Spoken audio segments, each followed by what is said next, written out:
They said Mount Emmerlein had been sleeping for nearly 2 decades, that the earth had quieted its fury and sealed its secrets in molten silence, but on a windless September morning in the year 2000, the mountain woke with a scream. A thick pillar of ash punched through the sky like a fist tearing open the heavens. Trees within a 5-mile radius bowed and snapped from the blast. People miles away in the sleepy town of Fairbrook, Oregon, looked up from their morning coffee and saw the sky darken to an impossible gray. News stations scrambled, seismologists watched their needles spike, and buried memories clawed their way back into the minds of a generation that had never forgotten the name Wild Haven. Among those watching the chaos unfold on television from her small apartment in Portland was Cassie Monroe, 31 years old and already gripping her camcorder like it might save her from drowning. The news anchor was breathless, struggling to speak over shaky footage from a helicopter sweeping across the mountain-scarred summit. Then the words hit her like a brick. Among the debris uncovered by the eruption, early responders have discovered what appears to be musical equipment, a guitar case, reels of audio tape, and what might be an old film camera. Authorities are investigating a possible link to the 1981 disappearance of local rock band Wild Haven, who vanished while attempting to summit Mount Emmerlein. Cassie stood frozen, hearing her brother's voice in her head like a ghost through static. "We'll make history, Cass. Just wait." She hadn't heard Jake's voice in 19 years, not in dreams, not even in nightmares. Her knees buckled slightly, but she caught herself on the edge of the kitchen counter and exhaled like it was her first breath in years. Her phone buzzed. Then again. And again. Old high school friends, college classmates, even a distant cousin all sent the same message in various forms. "Did you see the news? Do you think it's them? Oh my God." Cassie didn't respond. Instead, she turned her camera on, pointed it toward the TV screen, and whispered the word she hadn't dared say in almost 2 decades. "I think it's time to go back." She posted the clip online with a caption, "If you remember Wild Haven, this is for you. Hit subscribe and leave a comment with where you're watching from. This story might just spark a new beginning." What's one thing that always pushes you forward, even when things get tough? She didn't expect it to go viral. She certainly didn't expect the message she received the next morning from Dr. Olivia Green, a geologist stationed at Emmerlein since '98, who simply wrote, "I saw your post. You're going to want to see this." By the time Cassie arrived at the edge of the restricted zone 3 days later, the National Guard had set up roadblocks, and the media circus was in full swing. Reporters with long lenses, conspiracy theorists in tinfoil hats, and grieving family members stood shoulder to shoulder behind barricades, waiting for answers. Cassie wasn't sure which one she was anymore. Dr. Green met her just past the checkpoint, clipboard in hand, boots covered in fine volcanic ash. She was younger than Cassie expected, maybe mid-30s, with sharp eyes and the weary calm of someone who'd spent her life listening to the earth breathe. "You're Jake Monroe's sister," she said without asking. Cassie nodded. "You found their stuff?" "Some of it. Come with me." The hike to the newly uncovered area wasn't far, but it was treacherous, ash-covered rocks, twisted metal buried in soil that still steamed in places. Dr. Green handed her a mask and gloves before they reached the tent where items had been tagged and laid out on tarps. Cassie's breath hitched the moment she saw it, a red guitar case, warped and half-melted, with a faded sticker that read, "Stay Wild." That was Toby's guitar. Next to it were reels of analog tape, partially fused but still intact in places. Then, a cracked Super 8 camera, covered in soot. "We found it near a lava vent that recently collapsed," Dr. Green said. The eruption uncovered a section of the old summit trail. These were just sitting there, like someone had placed them down yesterday. This was them," Cassie whispered. "This is theirs." "We thought so." Dr. Green crouched beside a bin and held up a small fragment of denim with a patch still attached, "Reyes." Mark Reyes had sewn that onto every jacket he owned. Cassie turned away before the tears could blur her vision. It was real. All of it. After 19 years of theories, an avalanche, a bear attack, even rumors of them faking their deaths for fame, Cassie was finally looking at proof that Wild Haven had made it to the summit. And never came back. That night in her motel room, Cassie watched the recovered footage alone. The video had been partially restored, and Dr. Green had given her the first crack at viewing it. The grainy film began with the band clowning around at the base of the trail. Jake was behind the camera, panning toward Toby, who posed like a movie star, then Lena, strumming her guitar, and finally Mark, the quiet one, throwing a peace sign. "We're gonna melt faces and summit Emberline," Toby shouted. "Watch out world, Wild Haven's coming through." The image cut, then resumed hours later. The sun was lower. The group looked tired but exhilarated. They were standing near the top, wind whipping through their hair. Then, a sudden change. The camera jolted. Screams. Someone shouted, "Who's that?" before the feed cut to black. Cassie played the last few seconds over and over. The audio warped, but she could make out Jake's voice. "We're not alone out here," that sentence lodged in her chest like a splinter. She stayed up all night dissecting the tape frame by frame. At exactly 12 minutes and 43 seconds, there was a shadow, too tall, too still, and not one of the 5 band members. She froze the frame. Enlarged it. But it was too blurry to be sure. Still, something in her gut twisted. She wasn't just chasing closure anymore. She was chasing truth. In the following days, her channel exploded. Her initial clip had garnered over 2 million views. People were obsessed. Some left heartfelt messages about where they were the day the band disappeared. Others, predictably, speculated about aliens or government cover-ups. But one comment stood out. From a user named EmberTruth1981, it simply said, "You're right. They weren't alone. Want to know more? Meet me at Ranger Station 7. Bring the tape." Cassie hesitated. Trolls were one thing. But this felt different.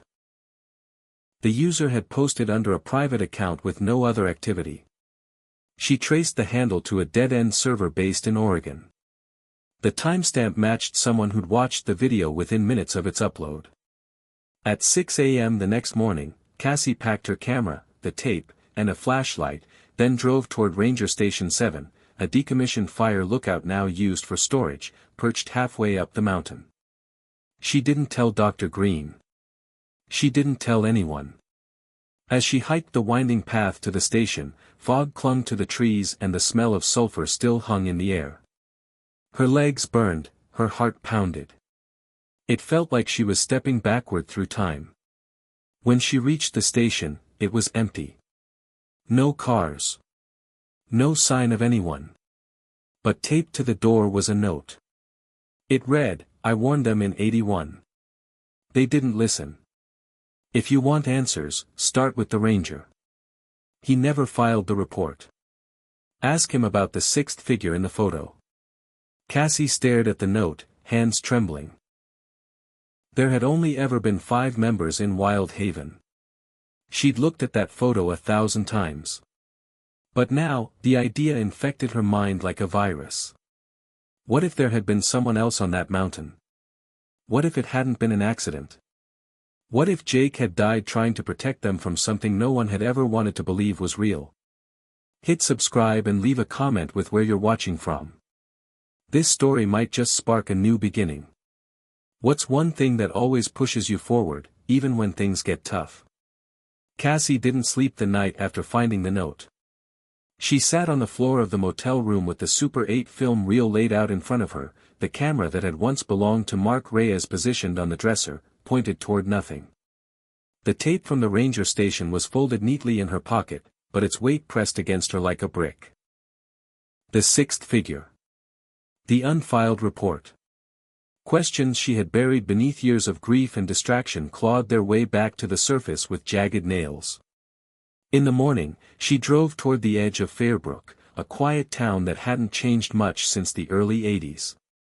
It was still the kind of place where people left their doors unlocked and everyone knew who owned what dog. She pulled into a gas station and asked the clerk about the old rangers who worked Emberline back in the day. He didn't hesitate. That'd be Al Rooker. Lives up on Maple Hollow Road. Keeps to himself mostly. Folks say he's not right in the head, but he's harmless. Talks about the mountain like it's alive or something. Spooked the town council enough that they pulled him early. Cassie thanked him and drove uphill until the pavement gave way to gravel, then dirt. She reached a weather-beaten cabin just before noon. A faded Forest Service truck sat rusting beside the porch. She knocked. No answer. She knocked again, harder this time, and the door creaked open a few inches. "Mr. Rooker," she called out. "My name's Cassie Monroe. I'm Jake Monroe's sister." That name opened the door wider than any knock could. The man who stood before her looked like he'd been carved from bark, weathered skin, white beard, and eyes that seemed too clear for someone labeled crazy. "Jake," he repeated, voice dry as sand. "Been waitin' for you." He stepped aside and motioned her in. The cabin was dim, lit mostly by the morning light bleeding through dusty blinds. The walls were lined with old maps, photographs, and clippings, some of them clearly about the eruption, others yellowed with age, showing the band, the mountain, search parties. "You were there the day they went missing," she said, not as a question. Rooker nodded. "Saw them head up. Told em not to. Mountain was groaning, you could feel it in your bones. But kids don't listen when they think they're immortal." Cassie pulled the folded note from her pocket. "This was left for me. Someone said you saw a sixth person. Someone not in the band." Rooker didn't speak for a long moment. He turned to a drawer, pulled out an old photo, and handed it to her. It was a grainy shot of the group at the base of the trail. She recognized all 5 band members instantly. But then she saw it. Barely in the corner of the frame. A tall figure, wearing a hood or maybe a parka, standing just beyond the tree line. "I called it in," Rooker said. "Told my supervisor there was someone tailing them, but they shut me down. Told me to stick to the weather reports and let the sheriff handle it. But the sheriff never went up there. After the kids disappeared, no one wanted to admit a stranger was on that mountain. Easier to call it a freak accident." Cassie stared at the photo, every nerve buzzing. "Do you know who it was?" Rooker shook his head. "But I know this, after that day, things changed. The land up there, it never settled. Animals vanished. The forest got quiet. Like the mountain remembered what happened and decided to keep it buried." Cassie left the cabin with more questions than answers, but at least now she knew she wasn't chasing ghosts alone. She returned to Portland and began digitizing the Super 8 footage. Her small editing suite filled with the hiss of old tape and the warped echoes of laughter and music from a lost time.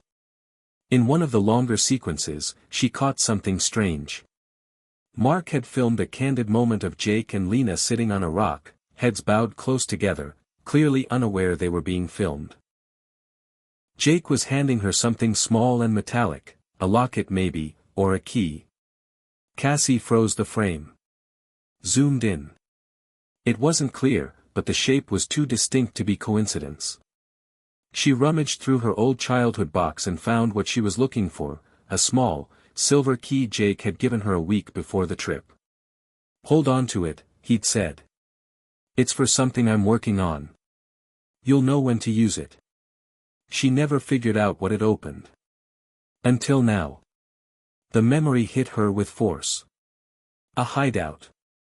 Jake and Lena used to sneak off to an abandoned miner's cabin tucked between the switchbacks halfway up Emberline's eastern trail. He called it the Vault. Claimed it was where he stashed his lyrics, demo tapes, even personal journals. Cassie had never found it herself. She never wanted to. But now she knew that's where she had to go. 2 days later, she was hiking up the overgrown trail with a printed still from the footage and Jake's key in her backpack. The path was barely visible, half-eaten by forest and scattered with fallen limbs. It took her 4 hours to locate the ridge line from the photo. And then she saw it, a moss-covered door embedded into a hill, nearly invisible unless you knew what to look for.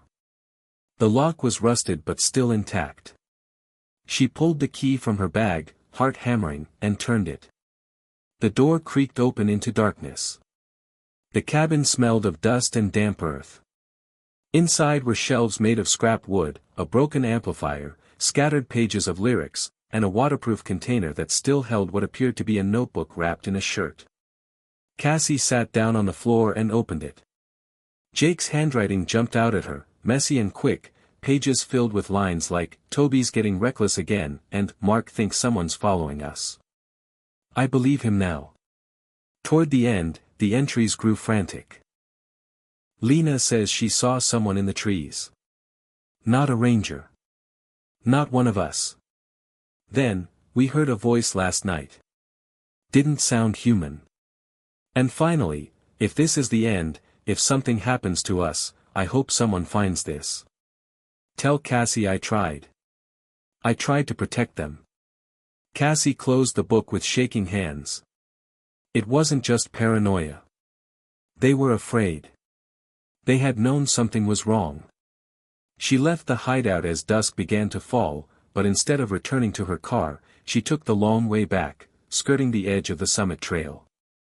That's when she saw it, half buried beneath a fallen tree, just barely visible through the soil. A boot. Not just any boot. One with red laces, frayed and familiar. Jake's. She dropped to her knees and began digging with her hands, pulling away dirt until more of the boot appeared, and then the corner of a backpack. She stopped only when she hit something solid beneath it, wood, not rock. A hatch. Covered by decades of debris. It took every ounce of strength she had to pry it open. The air that escaped was stale, dry, and cold. She pointed her flashlight inside. A ladder led down into darkness. She didn't descend. Not yet. But she marked the location with GPS and flagged it with ribbon from her pack. Then she ran. When she returned to her motel room that night, she uploaded a new video, new evidence found near summit. Could this be Wild Haven's final hideout? The footage showed everything, the cabin, the notebook, the hatch. It ended with Cassie's voice, quiet and steady, "This is no longer about a band that got lost. This is about a cover-up. Someone didn't want them found." The video reached 3 million views in 12 hours. Comments flooded in, ranging from stunned admiration to wild speculation. But buried among them was another message from Ember Truth 1981, the hatch was theirs. But it was never empty. Be careful what you wake up. Cassie stared at the comment, every hair on her body standing on end. She looked again at Jake's final words, etched into the last page of the journal. "If you're reading this, then I failed. But if you're reading this, maybe there's still a chance." The morning was heavy with fog, thick and low like it had something to hide. Cassie stood at the edge of the crater where the hatch waited beneath the torn forest floor, her heart hammering like a drumbeat inside her chest. She hadn't slept much, running on caffeine, adrenaline, and whatever drove people to chase ghosts into the mouth of forgotten volcanoes. The backpack on her shoulders felt like it weighed 100 pounds, not because of its contents, a camera, extra batteries, protein bars, a headlamp, but because of the gravity of what she was about to do. She wasn't just documenting a tragedy anymore. She was following in their footsteps. With a final glance toward the tree line, where nothing moved but the mist, Cassie gripped the metal ladder and descended into the earth. The shaft smelled of age and ash, and the further she went, the more the light faded until it was only her headlamp guiding her into the dark. The walls were reinforced with old timber, some warped from heat, others blackened by time. She counted the rungs as she went, like that might somehow protect her. 42 down, her boots hit solid ground. The space was narrow, a tunnel stretching in 2 directions, one toward the heart of the mountain, the other sealed by a cave-in of rocks and scorched timber. She started with the open path. Each step echoed. The silence here was profound, unnatural. She reached a door with peeling white paint, the letters E7 stenciled above it. Pushing it open, her light revealed what looked like a control room, dusty consoles, flickering monitors long dead, and a desk with faded blueprints scattered across it.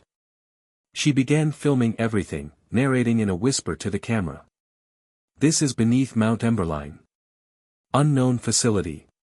Possibly military.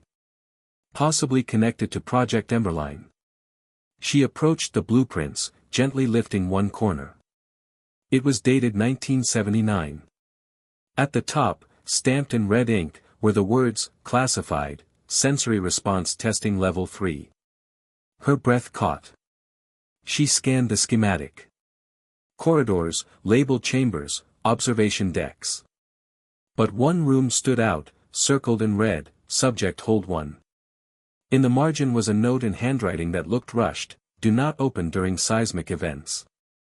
Cassie whispered, what the hell were you people doing up here? She turned, and her headlamp caught movement, just a flash of motion in a window across the hallway. She froze. Nothing followed. But her breath fogged the air. It was cold now. Much colder than before. She pressed forward, deeper into the corridor, past empty rooms and shattered lights. The deeper she went, the more she noticed scratches along the walls, like claw marks or frantic hands. At the end of the corridor was another hatch. She placed her hand on it. It was warm. The only warm thing down here. Slowly, carefully, she unlatched it and pushed it open. What greeted her was a chamber lined with observation glass, one-way mirrors shattered from the inside. The walls were scorched, wires dangling like vines, and in the center of the room was a rusted gurney with restraints still locked in place. But it was the writing that stopped her. Words scratched into the concrete walls over and over, some in English, others in strange symbols she didn't recognize. But one phrase repeated again and again, you shouldn't have come back. Cassie backed away, heart racing, camera still rolling. She turned to leave, and that's when the floor beneath her cracked. Not much. Just a shift. But it was enough to remind her where she was, inside a mountain that had only just finished erupting. She climbed back up the ladder faster than she'd ever moved before, lungs burning, heart in her throat. When she reached the surface, the fog had lifted slightly. But something else waited for her, a man, standing just 20 feet away on the edge of the tree line, watching her silently. She froze. Hello, she called. He didn't move. Are you from the Geological Survey? Still nothing. Her hand inched toward her phone. The man took one slow step forward. Then another. She saw it clearly now, he was wearing a parka, like the one in the old photo from the Ranger. Her blood ran cold. Who are you? She asked, her voice shaking. Did you leave the note at the station? He stopped. Tilted his head. And then, without a word, he turned and walked back into the woods, vanishing like smoke. Cassie didn't chase him. She wasn't sure her legs would even let her. She returned to the motel, shaking, cold sweat clinging to her skin. She reviewed the footage. The facility. The gurney. The words. And then the man, blurry, yes, but clearly there. She posted another video. This time, no clever title. Just a message. We were never told the truth. This wasn't just an accident. Something was buried here. And it wants to stay buried. Within hours, her inbox exploded. Some messages were supportive. Others begged her to stop, said she was stirring something best left alone. But then one message stood out. An attachment. A scanned letter. No subject. The body only read, he told the truth. We tried to silence him. I couldn't live with it. This is from the vault. The letter was dated July 1982. Written by a scientist named Dr. Edward Marlowe. Addressed to the Department of Energy. It began, "I am writing to formally resign from Project Emberline, effective immediately. The tests we were conducting on Subject 1 exceeded ethical boundaries long before the facility was activated. What we uncovered beneath Emberline's geothermal crust was not natural. It communicated in frequencies we couldn't understand. It didn't come from here. And when we tried to isolate it, it adapted. Became something else. We thought we were containing it. But we were feeding it." Cassie stared at the words, trying to absorb their weight. This wasn't folklore. This was a confession. She cross-referenced the name. Dr. Marlowe had died in a car accident in 1983, ruled an unfortunate crash off a mountain road during heavy fog. She didn't believe that anymore. The letter was sent from someone anonymous, a digital signature too obscure to trace. But whoever it was, they knew what she had found. Cassie called Dr. Green, her voice shaking. "I need to show you something," she said. "It's not just a story anymore. It's a crime scene. It's history. And someone has been trying to erase it." Green agreed to meet her back at the crater site. The next morning, they stood together at the hatch, Cassie showing her the footage and the letter. Green went pale. "This was real," she whispered. "They weren't just kids caught in a storm. They stumbled into something they were never meant to see." Cassie nodded. "And someone made sure no one ever found them." Green hesitated. Then said, "There's something else. We didn't release this to the public yet because we weren't sure what we were looking at. But, we found bones. Near the blast crater. Not recent. Not all together. But human.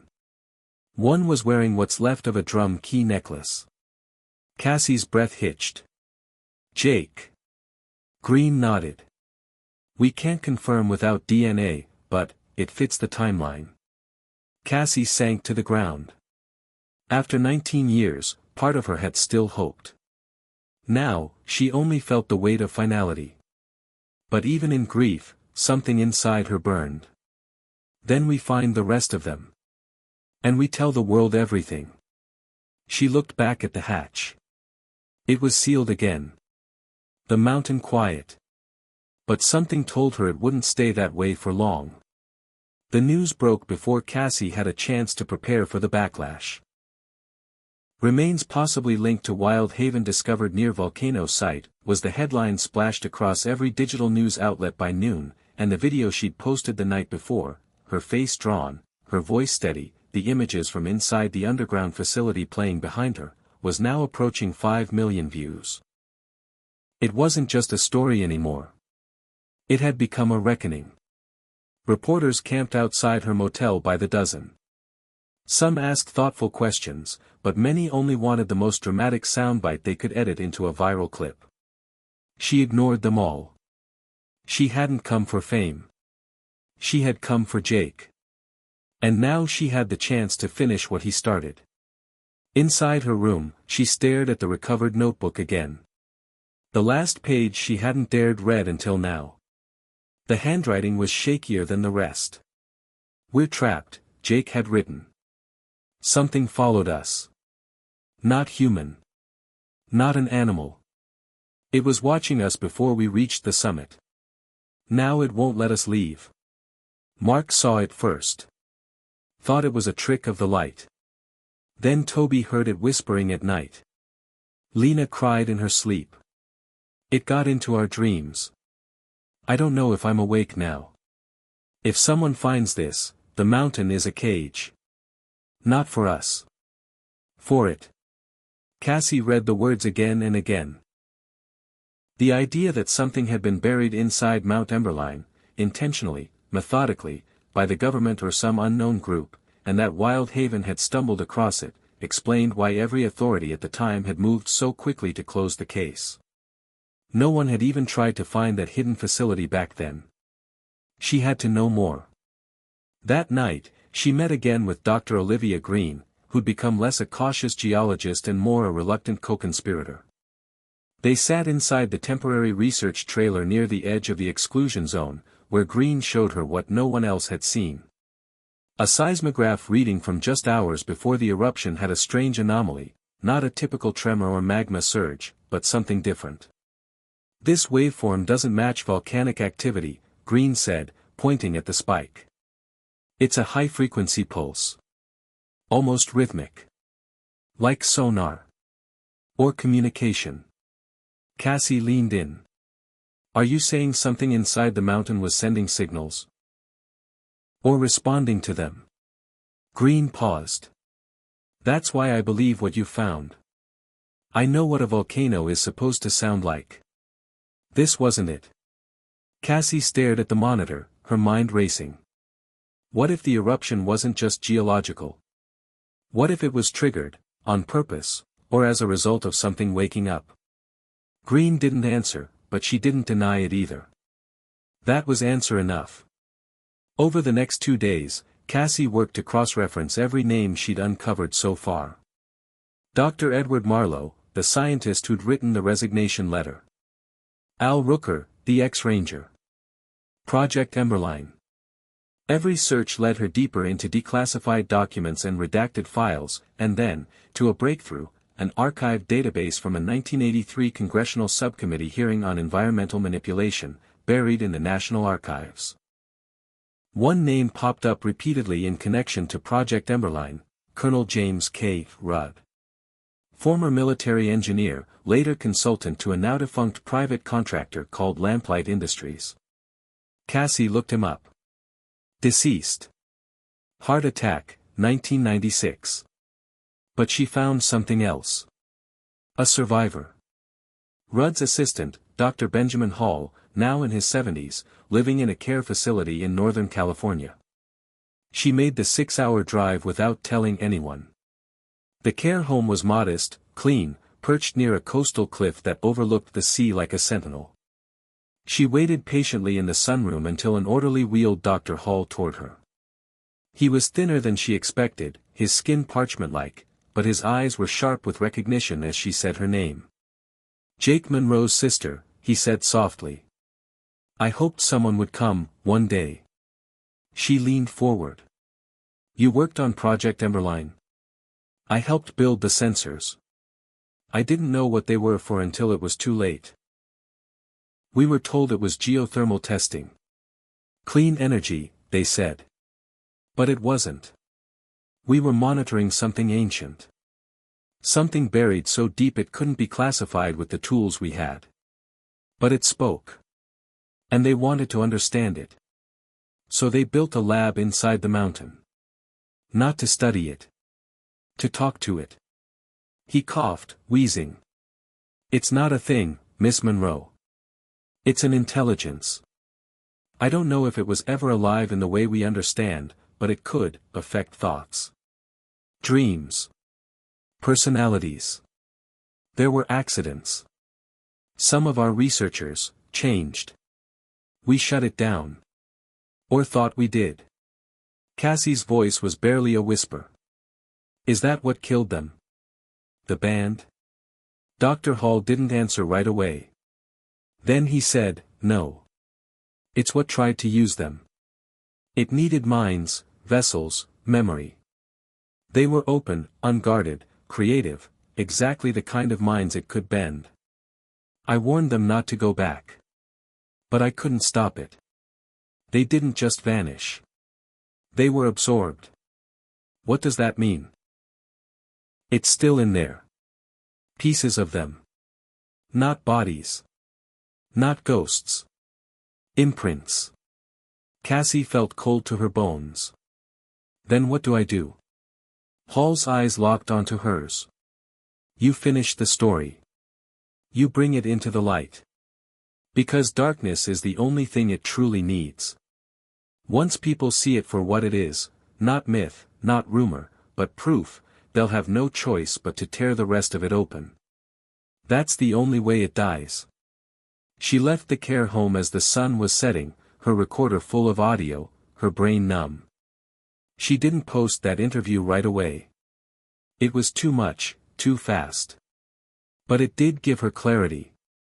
That night, Cassie returned to the hatch, alone. She descended with her headlamp, this time bypassing the control room and pushing deeper into the tunnels. The facility was bigger than she realized. The walls began to change, smoothing into something that looked melted, as if the stone had once flowed like water. Then she reached it, a chamber larger than a football field, dome-shaped, and pulsing faintly with light. The walls shimmered like obsidian glass. And in the center stood something, tall, humanoid in shape, but unmoving, like it had been carved from smoke and frozen mid-step. She didn't speak. She couldn't. But the air around her began to vibrate. Her vision warped. She saw flickers, faces, voices, her brother's laugh. Then Toby's voice, distorted and overlapping, "We tried to leave. It wouldn't let us." Lena's voice, crying, "It's inside the music. Inside the sound." Then Jake.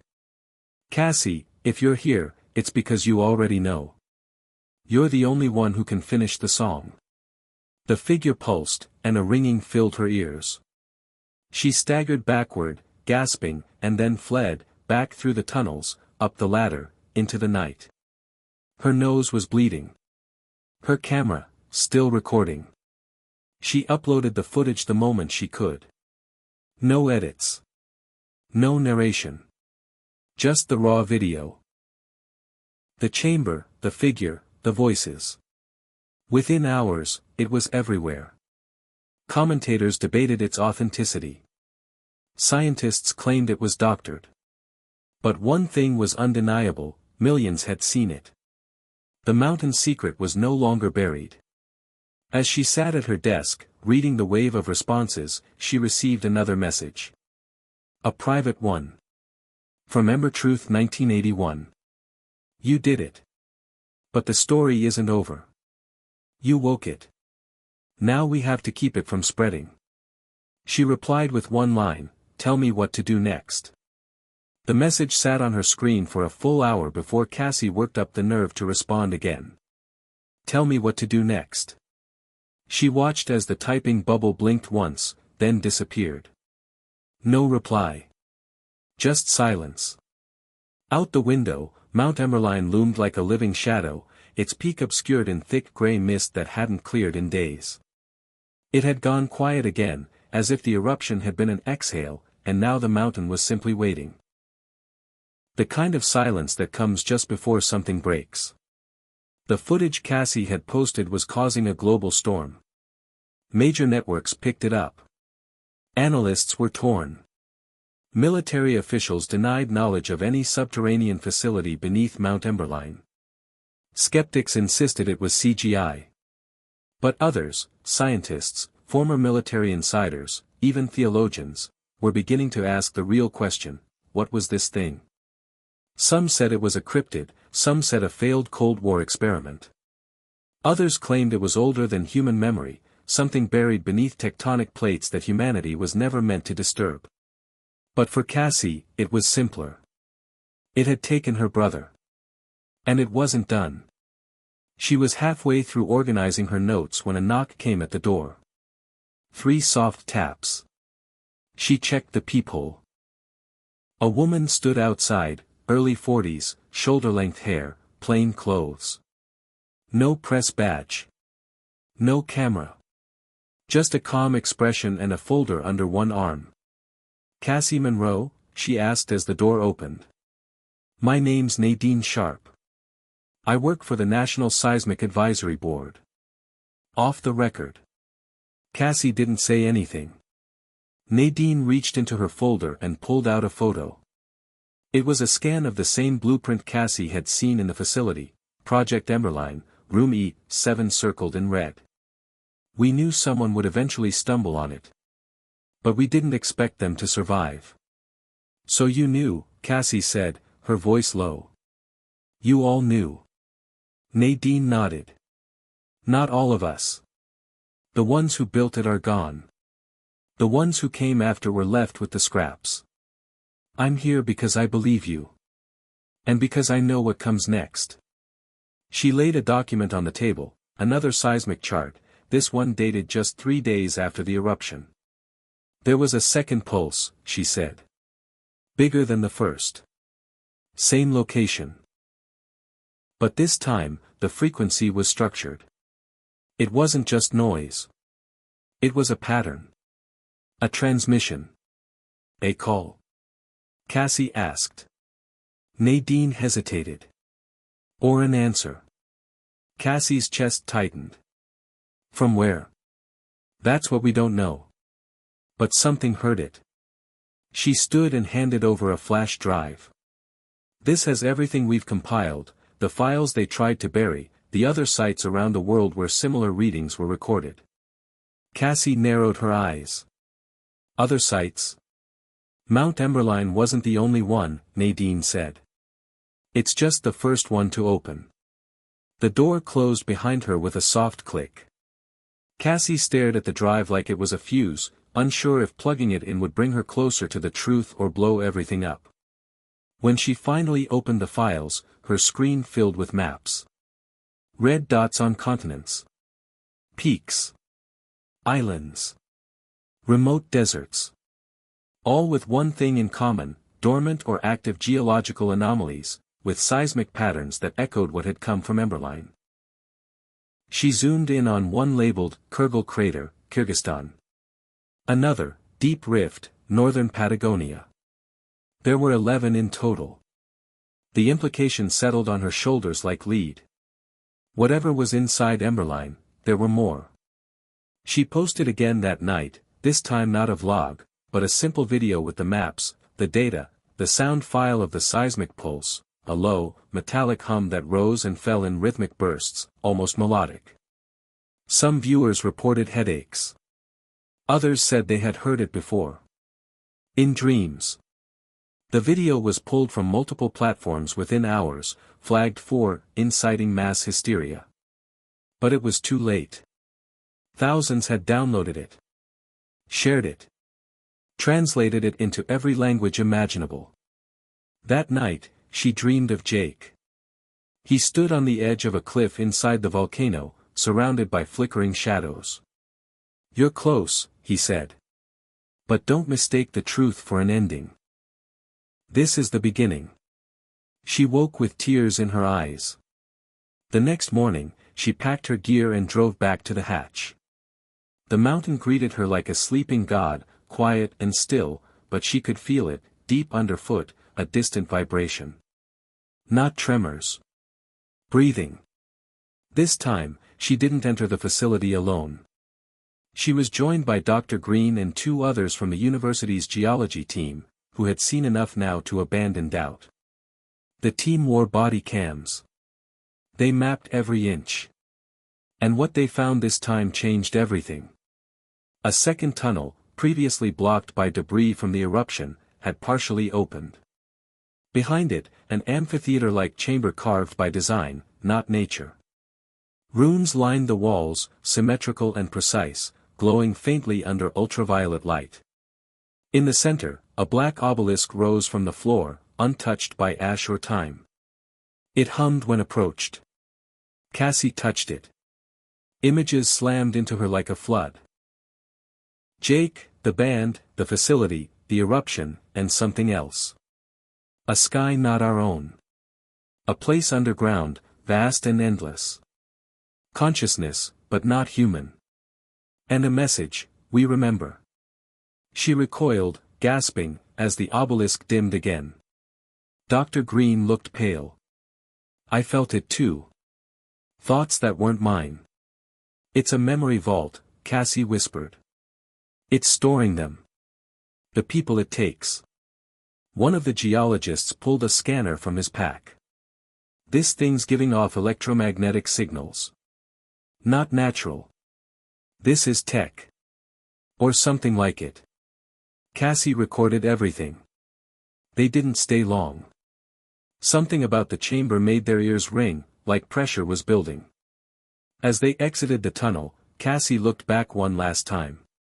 The obelisk remained still. But she knew she hadn't imagined the words. We remember. That night, she uploaded her most important video yet. She showed the obelisk, the tunnel, the data. She explained everything: Jake, the band, the cover-up, the seismic pulses. And she ended with a message to the audience: this wasn't just a disappearance. It was a warning. And now that the mountain has spoken, we have to listen. Because the truth isn't buried anymore. It's waking up. The next morning, her phone lit up. A new message from Truth 1981, you found it. Now protect it. They'll come for you. She typed back, who are they? The reply came in seconds. The ones who buried it the first time. And failed. Moments later, her power went out. The room went black. Then her phone shut off. Outside, an unmarked black SUV pulled into the motel parking lot. Cassie reached for her camera. The story was no longer just about what had happened 19 years ago. It was about what might happen next. Cassie didn't move. The black SUV idled outside the motel like a predator deciding whether to pounce. Behind the tinted windshield, she couldn't see faces, but she didn't have to. Her instincts screamed louder than reason. Someone inside that vehicle wasn't here to ask questions. She grabbed her camera, laptop, external drives, and hard copies of the notes she'd taken from the facility. Everything else could be replaced. She slipped out the bathroom window with a practiced quiet, heart hammering against her ribs, and landed softly in the brush behind the motel. She crouched there for a moment, listening. The vehicle door clicked open. A man stepped out. Heavy boots. Government issue. Private contractor.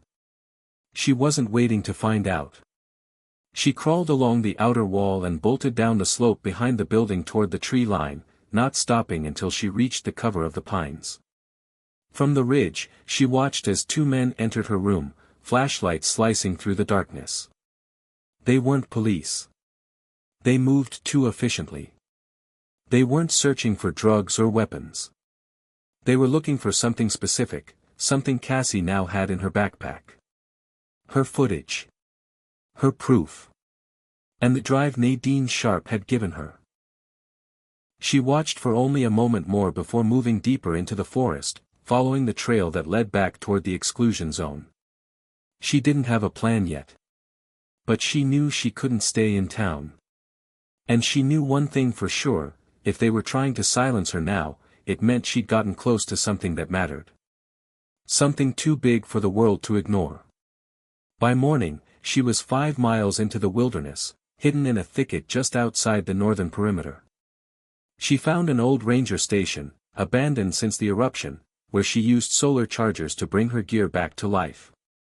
She posted a short update on a burner hotspot she'd purchased weeks ago. Someone tried to erase everything, she said, looking directly into the camera. They came to my room last night. Not police. Not press. And they weren't there to ask questions. They wanted what I found, what's under the mountain. That means the danger isn't just under Mount Emberline. It's walking around in plain sight. The video uploaded slowly, but it went live. Within the hour, her subscribers doubled. Others began uploading reaction videos, spliced with Cassie's footage of the obelisk and the hum from the seismic recordings. It wasn't just a YouTube curiosity anymore. It was becoming a movement. Project Emberline started trending on social media. Then someone leaked a 1985 document listing Class 9 containment sites. The redacted names matched the locations on the maps Cassie had revealed. Suddenly, people across the globe were looking at old volcanoes, craters, fault zones, and abandoned government labs with new eyes. People wanted answers. But those with power wanted silence. The next day, she hiked to the facility again, this time under cloud cover, every step braced for confrontation. She wasn't disappointed. The hatch had been sealed, welded shut with fresh metal plating. No markings. No explanation.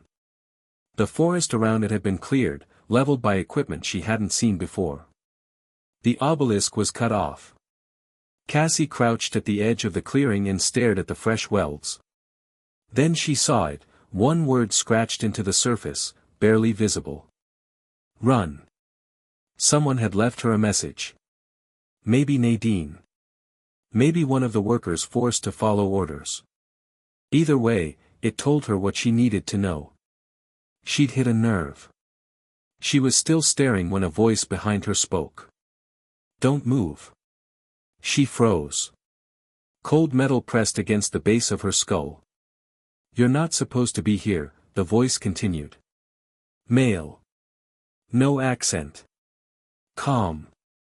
You're going to stand up slowly, drop your bag, and turn around. Cassie did exactly that, raising her hands. Her eyes met a man in black tactical gear, no insignia, no name tag. His face was obscured behind mirrored sunglasses and a balaclava. I'm not your enemy, she said. I have information. Evidence. We know, he replied. That's why you're not dead yet. Another man approached. They didn't speak to each other. Instead, the second man stepped forward, reached into her bag, and pulled out her hard drives. This is everything. No, Cassie lied. The man stared at her. Where's the original footage from the chamber? Backed up. Uploaded. A dozen mirrors across the internet. The two men exchanged a glance. The first man lowered his weapon. You've made a mess. A mess that's gone viral, she replied. Try scrubbing it now. The man's voice dropped. Do you think you're the first to try this? Every decade, someone digs too deep. Every time, we bury it again. But this time, he stopped. Then said, this time you woke it up. He handed her back the bag. Get out of here. Leave the mountain. Forget this ever happened. Why? She asked. What are you so afraid of? He turned to leave, but paused just long enough to say, we're not afraid of it escaping. We're afraid of what's coming for it. And then he was gone. Cassie stood in stunned silence. That phrase echoed like a siren in her brain. What's coming for it? She made her way back to the ranger station by dusk, shaken but determined. The encounter proved her suspicions. There were layers to this story even deeper than she'd imagined. Not only had something ancient been buried beneath Mount Emberline, but it had enemies. Possibly not human. Possibly not of this world. Maybe the eruption hadn't been an accident. Maybe it had been an attack. Or a warning. She uploaded again that night. This time, she spoke with clarity, not fear. They're not trying to protect us. They're protecting it. Or they were, until something else got involved. I believe the eruption wasn't geological. It was a breach. And whatever was inside Emberline is no longer alone. She ended with a call to action. If you've seen anything at other sites, unmarked vehicles, unexplained seismic activity, strange sounds, send it. We'll find the pattern. Together.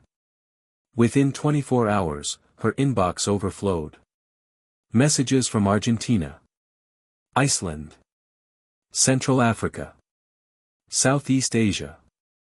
People who had witnessed the same humming sound. Nightmares of flickering humanoid shapes.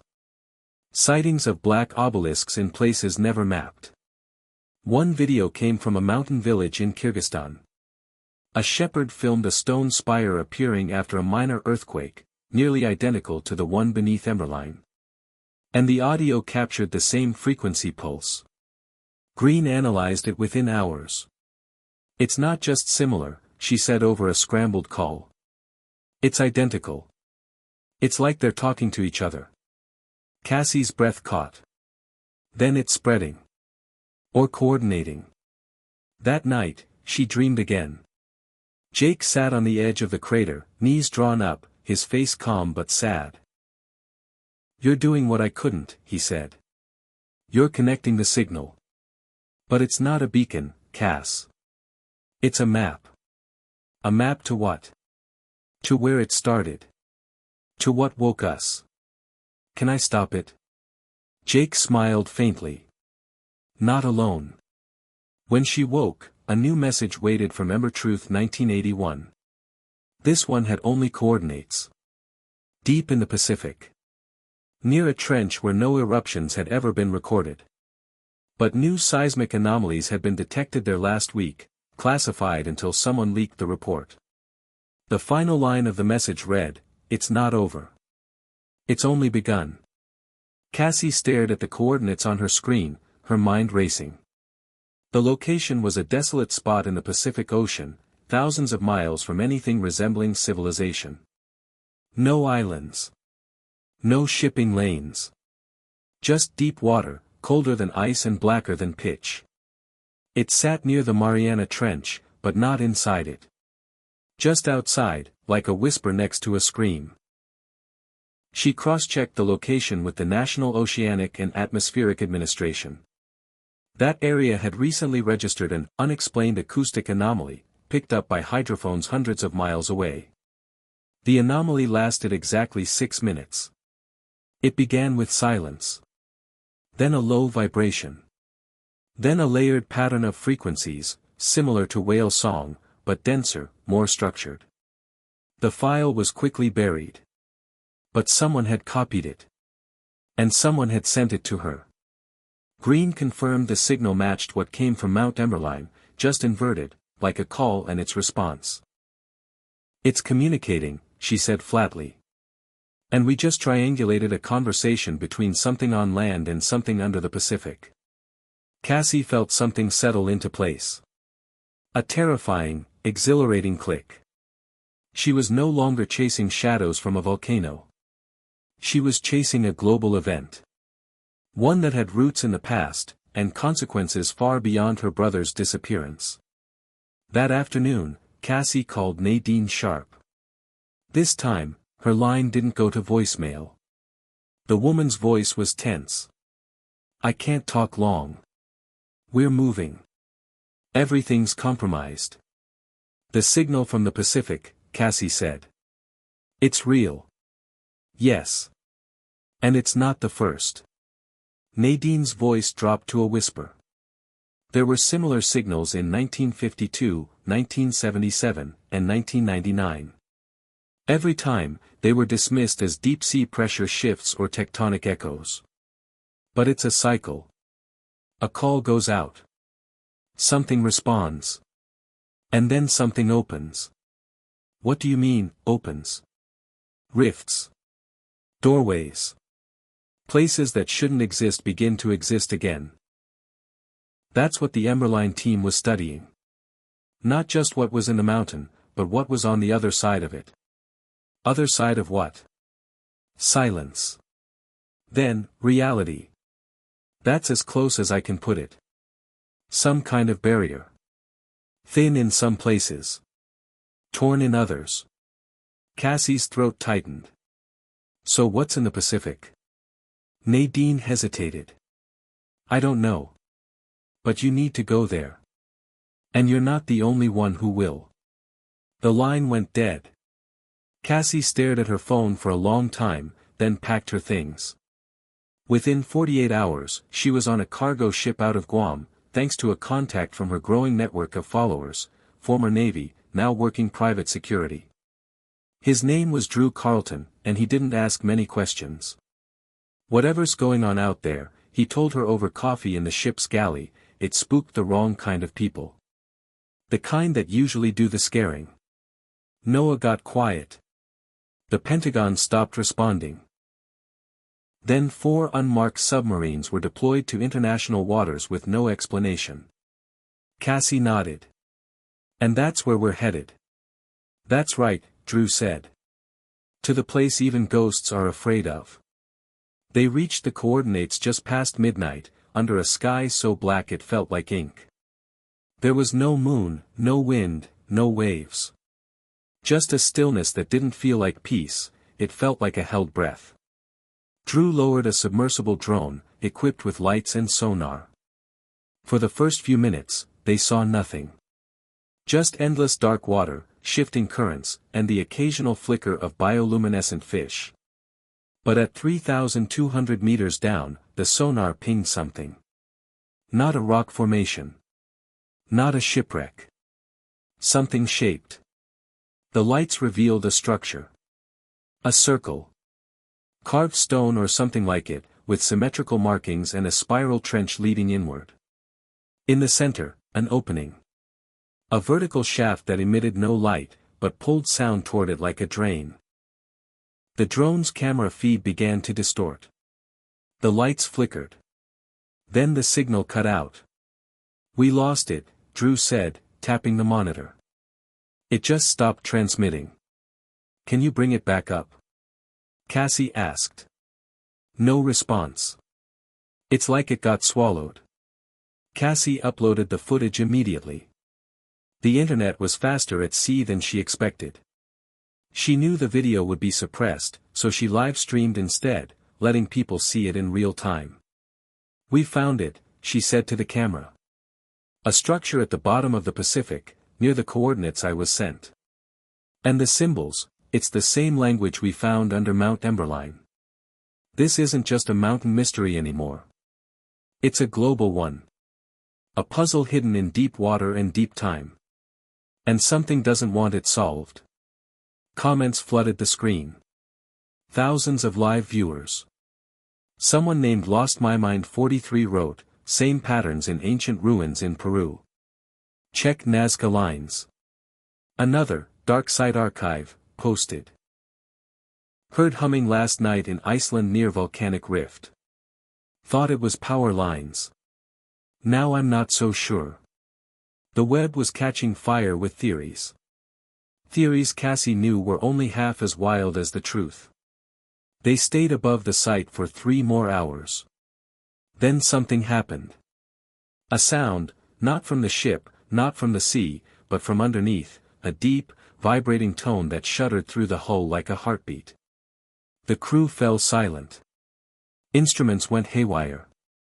Cassie grabbed her camera. The water around the ship began to ripple, small waves at first, then perfect concentric circles moving outward.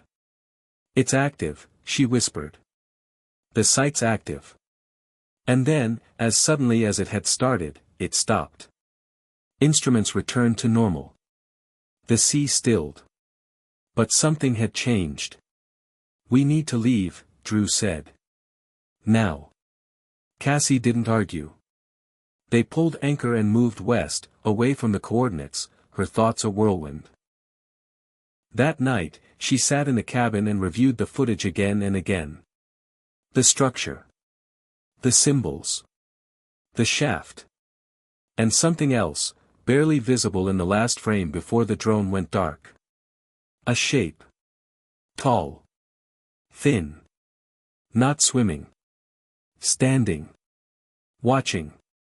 "Jake," she whispered. "What did you find back then? What did it do to you?" She barely slept. At dawn, she received another message from Ember Truth 1981. This one wasn't just text. It was a sound file. The same tone recorded in the Pacific. But reversed. Played backward, it revealed something unmistakable, a voice. Human. Male. Her brother. "It's not just memory," the voice said, layered in static. "It's architecture. We're being used to build something. Across time. Across minds. It's rewriting us." She dropped the phone. Her vision spun. The mountain hadn't killed Wild Haven. It had repurposed them. Whatever was inside the obelisk, whatever was under the Pacific, it didn't consume. It constructed. And Jake was still part of it.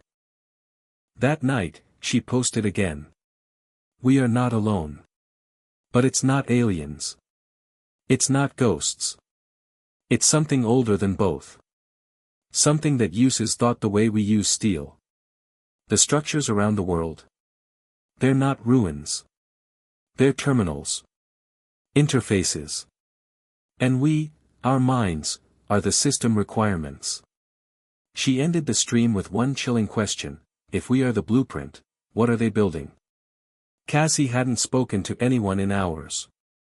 She sat in the ship's cabin, the ocean groaning gently beneath her like the world's slowest heartbeat, the drone footage still frozen on her laptop screen, showing that final, blurry shape, humanoid, impossible, waiting at the bottom of the trench. The voice she'd heard, buried in the reversed signal, had been Jake. Not a memory. Not a trick. He had spoken. The cadence, the tone, even the slight rasp in his throat he used to get when he was nervous, it was all there. Somehow, her brother was still out there, woven into something too large to see clearly. Cassie closed her laptop. Her breath fogged the cabin window. In the stillness of early morning, a thought returned that she hadn't wanted to face until now: what if Jake hadn't disappeared into some otherworldly prison, but had chosen to stay? What if the band hadn't died in 1981, but been transformed, consumed willingly, convinced by whatever they had found in that cave? Before she could spiral further, there was a knock at the door. Drew stood in the hallway, frowning. "You might want to see this," he said. She followed him to the galley, where the rest of the small crew had gathered, staring at the ship's radar monitor. Blips, faint but fast, moving beneath them. Not sea creatures. Not submarines. These moved in patterns, sometimes in straight lines, then impossibly sharp angles. The computer logged them at over 200 knots, far faster than any underwater vehicle they'd ever seen. "What the hell are those?" Cassie asked. "They started about 20 minutes ago," one of the deckhands said. "We tried to ping them. No response. They're either ignoring us or, not listening. Or can't respond in the way we understand," Cassie muttered. The ship's sonar let out a low ping, followed by static. Then the deck lights flickered. A gust of wind swept across the deck from nowhere. And then, silence. The radar cleared. The blips vanished. The ocean, calm again, looked like glass. "It's like they were scanning us," Drew said. "Trying to decide if we mattered." "Do we?" Cassie asked. He didn't answer. That night, Cassie sat outside on the rear deck alone, the stars smeared above her in cold indifference. She pulled out the audio file again, Jake's voice whispering through the reversed hum, talking about architecture, about minds being rewritten. About something building itself from thought. She remembered something Green had said back at the university: if the obelisk is a storage device, then it's not preserving bodies. It's preserving cognition. Memories.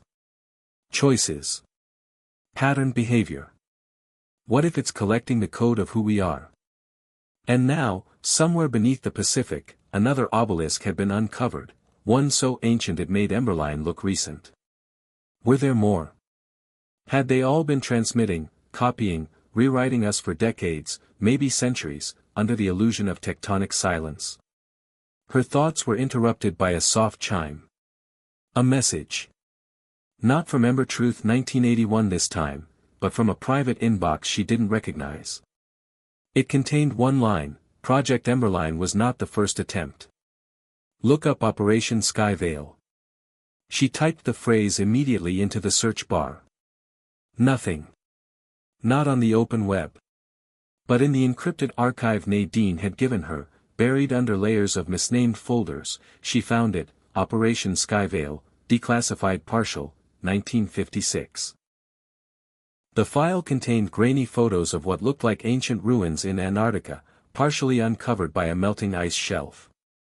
Teams in cold-weather gear stood beside black stone pillars, identical in structure to the obelisks in Mount Emberline and the Pacific Trench. The document referred to the ruins as non-human constructs, with estimated ages predating the earliest human civilizations by tens of thousands of years. The final page included a disturbing detail: one recovered team member exhibited extreme cognitive distortion, claiming he could hear thoughts of the others before they spoke. Psychological deterioration occurred within 72 hours.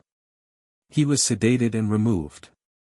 Scribbled in red ink across the bottom of the last page was a single handwritten note: "We are standing on the veil, not beneath it." Cassie leaned back, heart pounding. The veil again. The same word Nadine had used. She opened her camera and hit record. "This is not just a story about a volcano or a missing band," she said. "This is about the veil, something separating us from something else. Maybe another reality. Maybe another level of consciousness. And we've been poking at it for decades. Antarctica. The Pacific. Emberline. The obelisks aren't just monuments. They're interfaces. And we keep waking them up." The live stream erupted within minutes. Comments poured in from viewers around the world. People claimed they'd seen black shapes near mountains. Heard the hum in their dreams. Had memories of places they had never visited, memories they swore didn't belong to them. A user from rural Alaska posted a blurry image of what looked like an obelisk half buried in snow. Another, from India, shared seismic readings matching the signal pattern. His local government had explained it away as glacier stress. Then, the most chilling comment came from a viewer named NMesis91, "My father was part of Operation Sky Veil. He said the veil is not what keeps them out. It's what keeps us in." That line settled in Cassie's chest like a stone. Was the veil not a barrier protecting us, but a cage? And if the obelisks were unlocking something, were they freeing us, or exposing us to something worse? Later that night, Cassie dozed off at her workstation. Her dreams came hard and fast. Not of Jake this time, but of the band. Wild Haven. All four of them, sitting in a circle inside the original cave from 1981, their guitars and drums cast aside, their hands pressed against a black stone wall humming with light. They weren't scared. They were singing. Harmonizing with the hum. Smiling. Not possessed. Not imprisoned. Aligned. Jake looked at her and said, "We didn't disappear. We evolved. You can too." She woke gasping, drenched in sweat. Her hands tingled. Her mind felt stretched. Like a rubber band pulled too far. She tried to stand, but the cabin spun around her. In the mirror, for just a split second, her reflection lagged behind her movement. Half a second too slow, as if she were out of sync with herself. "Get a grip," she whispered. "Get a grip." The next morning, she sent one final message to Nadine: "Tell me the truth. Is this a machine? Are the obelisks building something inside us?" The reply came an hour later. One word: yes. Cassie closed her eyes. She'd passed the point of no return. There were no more coincidences. The obelisks were part of a system. A global system hidden under myth and geology. It had been activated. Possibly always active. And now, thanks to her broadcasts, the world was paying attention. Some wanted to understand. Others wanted to contain. But the real question was, what did it want? That afternoon, as the ship turned to return to port, another message came through. Not a text. Not an email. A live stream. From a private satellite relay. From the Pacific Trench. A blurry image. Then clear. A new obelisk. Rising from the shaft. Taller than any building. Covered in thousands of glowing sigils. And at the base, 4 human figures. Alive. Unaged. One of them stepped forward. Jake. He looked directly into the camera and smiled. Then he spoke. No microphone. No sound. But across the globe, those watching heard the same words in their minds, clear and impossible: "We're still here. And we're not alone." The feed cut out. Cassie stared at the blank screen. Her hands shook. A new reality had been revealed, and it was only beginning. Cassie sat motionless in the ship's small conference room, the flickering light from the emergency lamp casting sharp shadows on the walls. The message from Jake had shaken her in a way nothing else ever had. No microphone, no speakers, yet the words had penetrated directly into her mind, bypassing every filter, every defense she had. We're still here. And we're not alone. The words looped in her thoughts like a relentless echo. What did they mean? Who was they? And what was waiting beyond the veil? Outside, the sea continued its endless, indifferent rhythm, but inside Cassie's chest, a storm was raging. She knew the world would never be the same. The live stream had gone viral within minutes. Governments scrambled to dismiss it as a hoax. Scientists labeled it a sophisticated deepfake. But thousands of people, millions, had seen the figures, the glowing obelisk, and heard the telepathic message. People reported strange sensations, visions, and a pull toward distant places they had never visited. The veil was thinning, and the boundary between known reality and something else was cracking. Drew entered the room quietly. We need to get this footage to someone who can analyze it properly, he said. Someone outside the usual channels. Cassie nodded. I agree. But who? They both knew the answer wasn't simple. Most experts would be silenced or co-opted. She tapped into her network, activists, independent researchers, and hackers scattered worldwide. Among them was Dr. Elena Vasquez, a cognitive neuroscientist who had spent her career studying altered states of consciousness and collective memory. Cassie sent the footage and a detailed report to Elena with a message: we're on the edge of something that rewrites what we know about reality. Help us understand before it's too late. Hours later, Elena responded. This aligns with phenomena I've only glimpsed before. Collective cognition, shared mental fields, and what some call the noosphere. The obelisks seem to be focal points, anchors for consciousness that transcend individual minds. They're ancient technology, yes, but also, living networks. Cassie leaned back in her chair, overwhelmed. Living networks? Like what? Like a system that's been building itself through human thought and experience, connecting all of us in ways we barely comprehend. The implications were staggering. Were humans mere data nodes in a cosmic machine? Had Jake and Wildhaven been absorbed into this network, transformed into something beyond flesh and blood? Cassie looked out the window at the gray horizon. She thought of the band's final days in 1981, their excitement, their fear, the way they had disappeared without a trace. Had they sacrificed themselves for a greater cause? Or had they been taken against their will? And now, nearly 2 decades later, the veil was lifting for everyone. The ship's radio crackled suddenly, breaking her thoughts. This is Captain Reyes. We've received an urgent distress call from a research vessel near the Pacific Trench coordinates. They report anomalous activity and loss of contact with their submersible. Drew swore under his breath. More people getting pulled into this. Cassie's fingers flew over the keyboard. She reached out to Nadine Sharp. What's happening out there? Are more teams disappearing? Nadine's reply was grim. It's escalating. The obelisks are responding to human presence. Activating. They aren't passive monuments anymore. Whatever's beneath the surface is awakening. Cassie felt a chill. Is there any way to stop it? Not without risking more damage. The veil is delicate. Disturb it too much, and the barriers between worlds could collapse.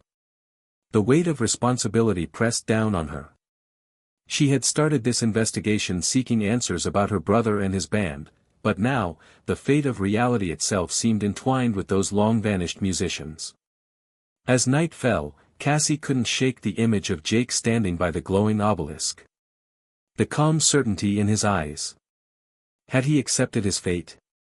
Had he embraced this transformation? Or was he warning them all? She resolved to find out. At dawn, the ship changed course, heading toward the distress call's location. On deck, Drew stared into the fog. If the obelisks are doors, what's on the other side? Cassie answered quietly, maybe everything, and nothing we've ever imagined. The ocean whispered its secrets as the horizon blurred, and the veil between worlds thinned just a little more. Hit subscribe and leave a comment with where you're watching from. This story might just spark a new beginning. What's one thing that always pushes you forward, even when things get tough? The distress call had come from the research vessel Nereus II, stationed near the edge of the Pacific Trench, the same trench where the latest obelisk had emerged. Cassie's ship cut through thick fog as they approached the coordinates, tension rising with every mile. Reports from Nereus II were fragmented, a sudden loss of power in the submersible, garbled radio transmissions, strange readings on their instruments, and then silence. Drew stood beside Cassie on the bridge, scanning the radar with narrowed eyes. There, he said, pointing at the screen. A flicker, a blip far beneath the surface. Something moving against the current, too deliberate to be natural. Cassie's pulse quickened.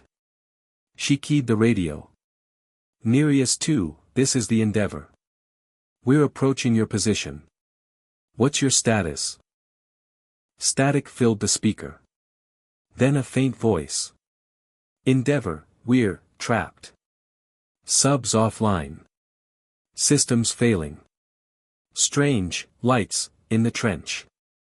The message cut out. Cassie grabbed the microphone. Hang on, Nereus II. We're coming. The Endeavor's crew prepared the rescue submersible. Cassie studied the sonar and seismic data carefully. The obelisk beneath the trench pulsed with a slow, rhythmic glow. The sea around it shimmered unnaturally, almost like a thin membrane stretched taut over an unseen void. As the rescue submersible descended into the depths, Cassie felt a familiar chill, the same she had felt the first time she saw the obelisk on Mount Emberline. The feeling that reality itself was thinning, fragile, like glass ready to shatter. Inside the rescue sub, the pilot, a calm but steely woman named Morgan, relayed images back to the surface, the black stone monolith, towering and ancient, etched with glowing sigils that seemed to ripple like living code.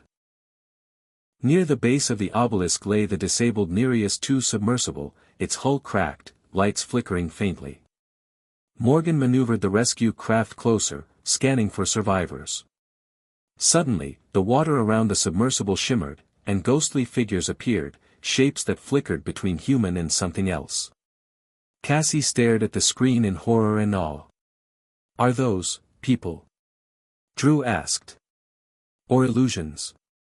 Morgan's voice crackled. They're moving. But they don't respond to sonar or lights. Like echoes trapped between worlds. Cassie's mind raced. The veil was thinner here, around the obelisk. The missing crew of the Nereus II might be caught in a liminal space, neither alive nor dead, suspended between realities. Morgan managed to dock with the submersible and began the delicate process of opening the hatch. Inside, the cabin was dark, eerily silent. No signs of the crew, only the faint hum of failing systems. Then a sudden burst of static, and a voice echoed through the comms. Help us. The voice was distorted but unmistakably human. Trapped, between, Cassie felt a pang of hope and dread. We'll get you out, she promised, though inside she feared the truth might be far worse. The rescue sub's instruments began to glitch violently. The water outside shimmered again, and the ghostly figures grew clearer, for individuals, their faces pale but unmistakable. Cassie gasped. They were Wild Haven. Not aged, not changed, but frozen in time like memories caught in amber. On the surface, Cassie's phone vibrated. A message from Elena Vasquez, the network is reacting. It senses the rescue attempt. You're not just pulling them out of the water. You're pulling them out of a system that's rewriting them. Cassie swallowed hard. What happens if we disrupt it? Elena's reply was terse, you risk fracturing the veil permanently. The consequences are unknown. Time was running out. The rescue sub's power was failing. Morgan prepared to abort, but Cassie insisted on one last attempt. As the hatch opened, a blinding light flooded the cabin, and the ghostly figures reached out, not in fear, but in peace. Jake's voice filled Cassie's mind once more. You don't have to be afraid. We're still here. Waiting. Watching. Evolving. The sub-system surged, the light dimmed, and suddenly, the figures were gone. Silence returned. The Nereus 2 crew were missing. But their fate was no longer a mystery.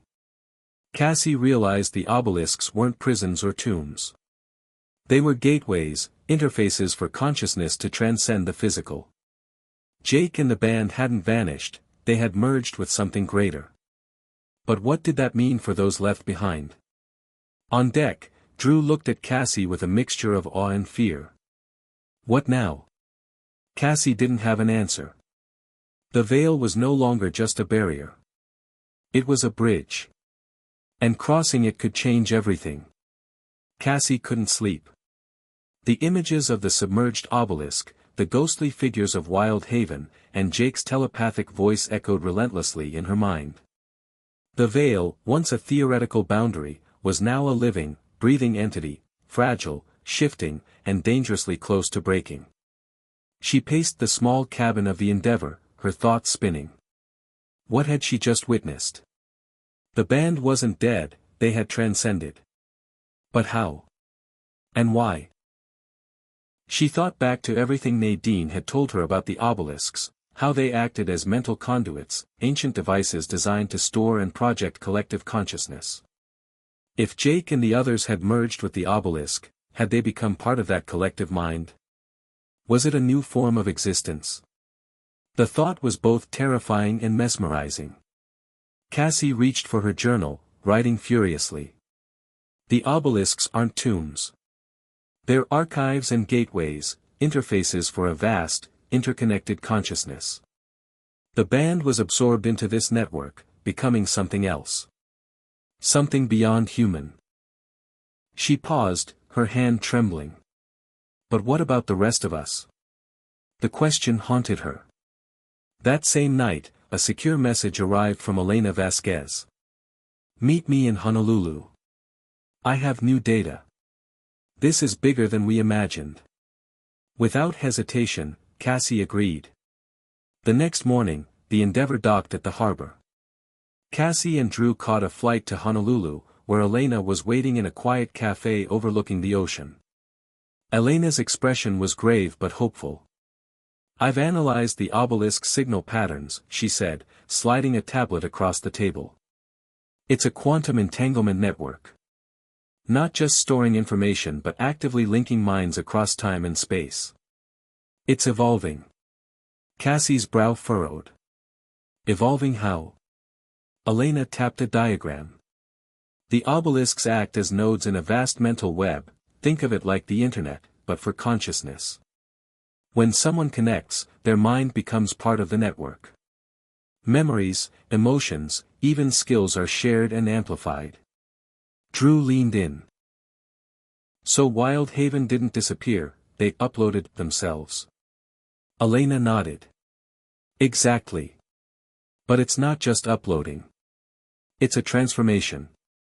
The network rewrites neural patterns, merges individuals into a collective consciousness. It's a new form of life. Cassie felt a chill. If this network is alive, what's its purpose? Elena smiled sadly. Survival. Evolution. Connection. It's ancient, far older than humanity. It may have started as a way for a lost civilization to preserve itself. Or it could be something even stranger, an emergent intelligence born from the collective minds of countless species. The weight of that idea settled over them like a storm. And the veil?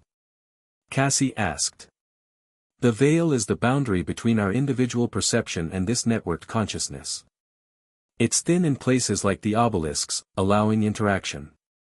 But too much interference could collapse the boundary entirely. Drew frowned. What would happen if it collapsed? Complete integration or total dissolution of the self, Elena said. Loss of individuality or madness? Cassie swallowed hard. The stakes were enormous. They were playing with forces beyond human understanding. But she had to know more. Over the next days, Cassie and Elena worked together, analyzing data from previous expeditions and the recent footage. They discovered references to other obelisks, hidden across the globe, buried under deserts, jungles, even beneath cities. Each one pulsed faintly, waiting. Cassie felt the magnitude of their discovery. The obelisks formed a worldwide network, a web of consciousness that had been shaping human history from the shadows. Could Jake's band be a beacon, accidental pioneers of this new evolutionary step? But with every breakthrough came warnings. Elena's team detected anomalies, distortions in brain activity, unexplained disappearances, and increased reports of shared visions and voices worldwide. The veil was thinning not just near the obelisks but everywhere. Cassie's live streams grew more popular, spreading the truth, stirring hope and fear in equal measure. One evening, Cassie received an unexpected visitor, a man who introduced himself simply as Marcus. His eyes were sharp, and he carried an aura of authority and secrecy. "I've been following your work," he said quietly. "There are organizations that want to control the obelisks, for power, for knowledge. They see this as a weapon." Cassie was wary but intrigued. "Who are you?" Marcus smiled faintly. "Let's just say I'm someone who wants to make sure this technology doesn't fall into the wrong hands." Over the next hours, Marcus revealed a hidden network of scientists and operatives. People who had studied the obelisks in secret, trying to understand and contain their power. They believed the obelisks could be harnessed to manipulate human consciousness, for good or ill. Cassie felt both relief and dread. They weren't alone, but the fight for the future had just begun. As the days passed, Cassie felt the veil's pull growing stronger. At times, she caught glimpses of Jake, his face smiling in her dreams, his voice a whisper just beyond reach. She realized the connection was becoming personal, and the boundary between her world and the network blurred. One night, alone in her room, Cassie placed her hands on the worn wood of her desk and closed her eyes. She focused on Jake's image in her mind, willing the veil to part. Slowly, she felt a presence, warm, familiar, and vast. A voice echoed inside her, "You're ready. The choice is yours." Cassie's heart raced. The choice? To cross fully into the network, to join the collective like Jake and the band? Or to stay anchored in her humanity, fighting to keep the veil intact? Tears streamed down her face as the weight of the decision settled on her. She thought of her family, the friends she had lost, and the unknown future. The veil shimmered, fragile and inviting. In that moment, Cassie knew one thing: the truth had changed everything. And the journey was far from over. The decision Cassie faced was unlike anything she had ever imagined. The veil pulsed faintly, as if sensing her hesitation, offering both a promise and a warning. She sat in her room overlooking Honolulu's harbor, the hum of the city below blending with the ocean's distant roar. Her phone vibrated. A message from Drew: "We found something. You need to see this." Heart pounding, Cassie met Drew at a small lab rented by the activist group supporting their mission. He handed her a file filled with satellite images, seismic scans, and data logs from the area around the Pacific Trench. "Look at this," he said. The scans showed the obelisk's light patterns had changed since their last mission. More than that, the tectonic activity around it was increasing, small tremors, subtle shifts beneath the Earth's crust. Could the obelisk be triggering volcanic activity?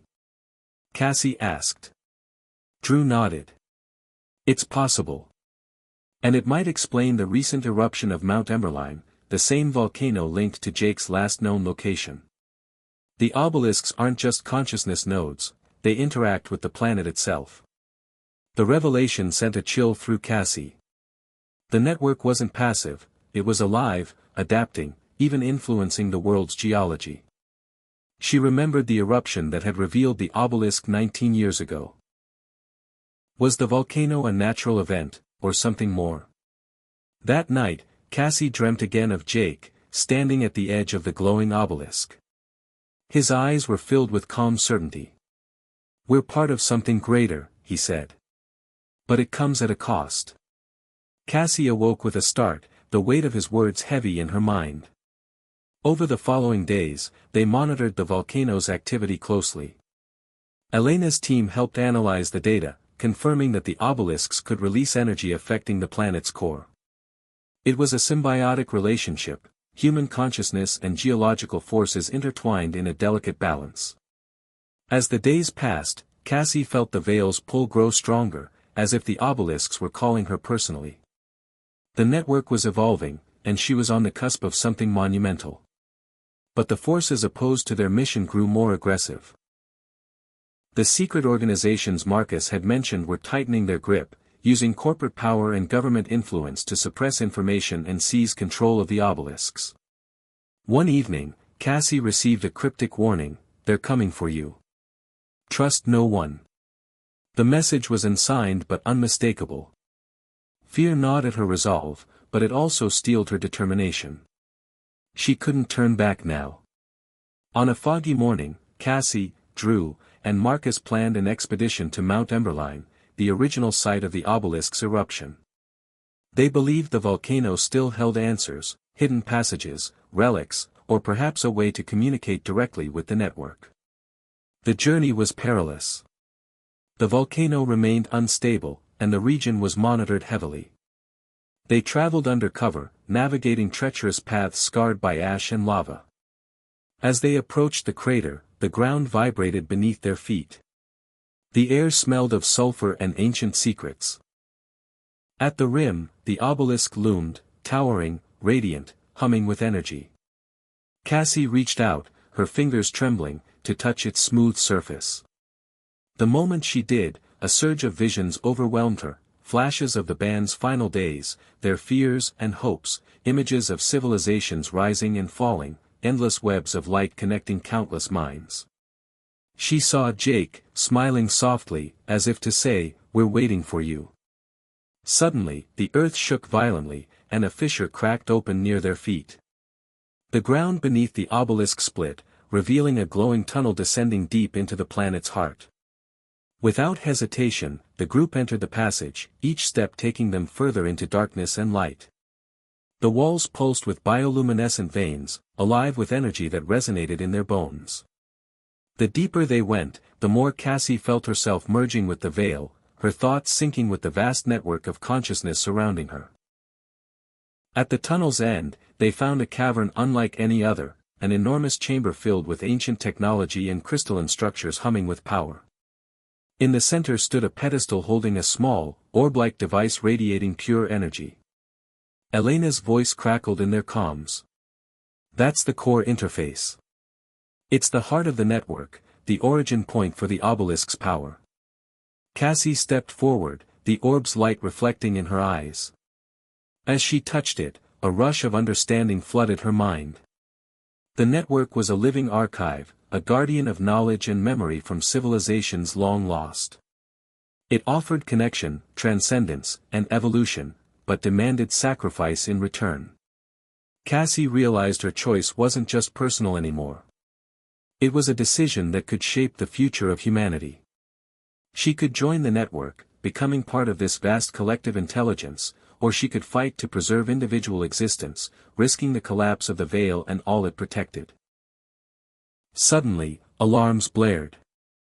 The secret organization Marcus warned about had found them. Armed agents stormed the cavern entrance, demanding they surrender the core interface. A fierce confrontation erupted.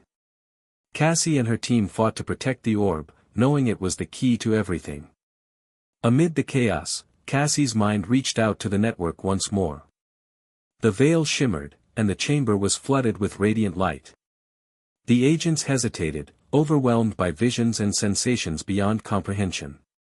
In that moment, Cassie understood, this was the true power of the obelisks. Not just technology, but a bridge between worlds, between minds, between time itself. The agents retreated, unable to withstand the overwhelming presence. Silence returned.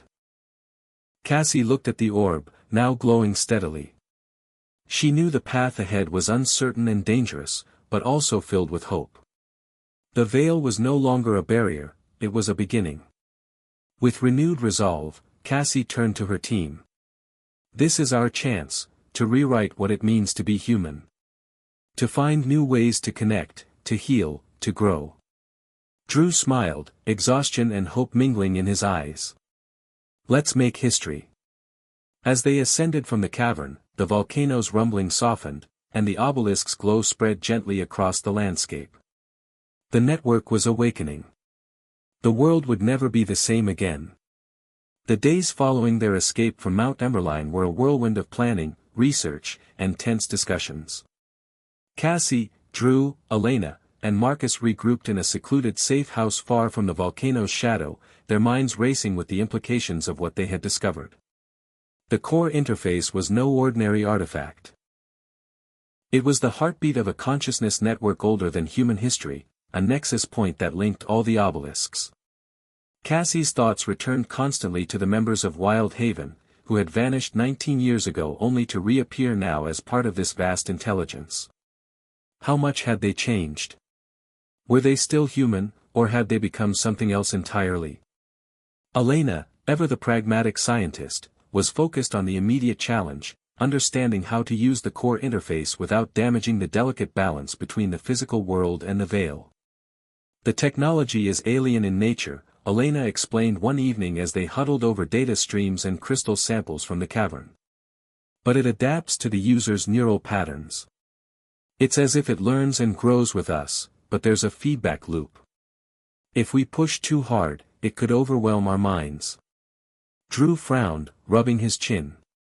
So it's dangerous. But it could also be the key to unlocking new abilities or understanding. Like the band, if they've been living in the network all this time, maybe they evolved new senses, new ways of perceiving reality. Cassie nodded slowly, the weight of leadership heavy on her shoulders. The world outside was changing too. News reports hinted at unusual seismic activity worldwide, strange weather patterns, and inexplicable mass disappearances. The veil was thinning not just around the obelisks, but everywhere. People were beginning to sense the network's presence.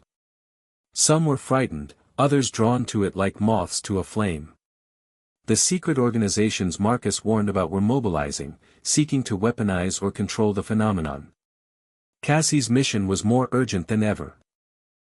They needed to find Wild Haven, to understand what had become of the band members, and to stop those who sought to exploit the veil's power. Days turned into weeks. Cassie's connection to the network deepened.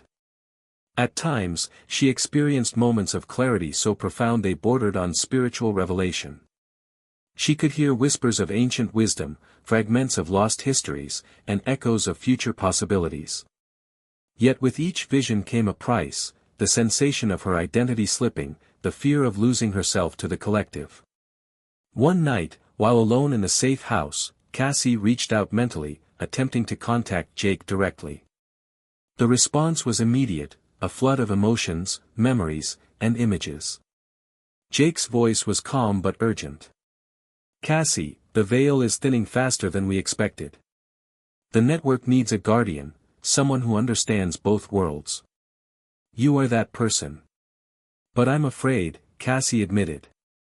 I don't know if I can do this. Fear is natural, Jake said. But so is hope. We believed in you from the moment we vanished. The network chose you because you have the strength to guide others. The conversation ended, leaving Cassie breathless but determined. She was no longer just an observer, she was becoming a bridge between humanity and this new existence. With renewed purpose, Cassie, Drew, Elena, and Marcus planned their next move, to locate the other obelisks scattered across the globe and understand their collective function. Their first destination was the desert ruins of a lost civilization in northern Africa, where satellite scans had detected a faint obelisk signal. They traveled under the cover of night, evading surveillance and hostile forces eager to seize their findings.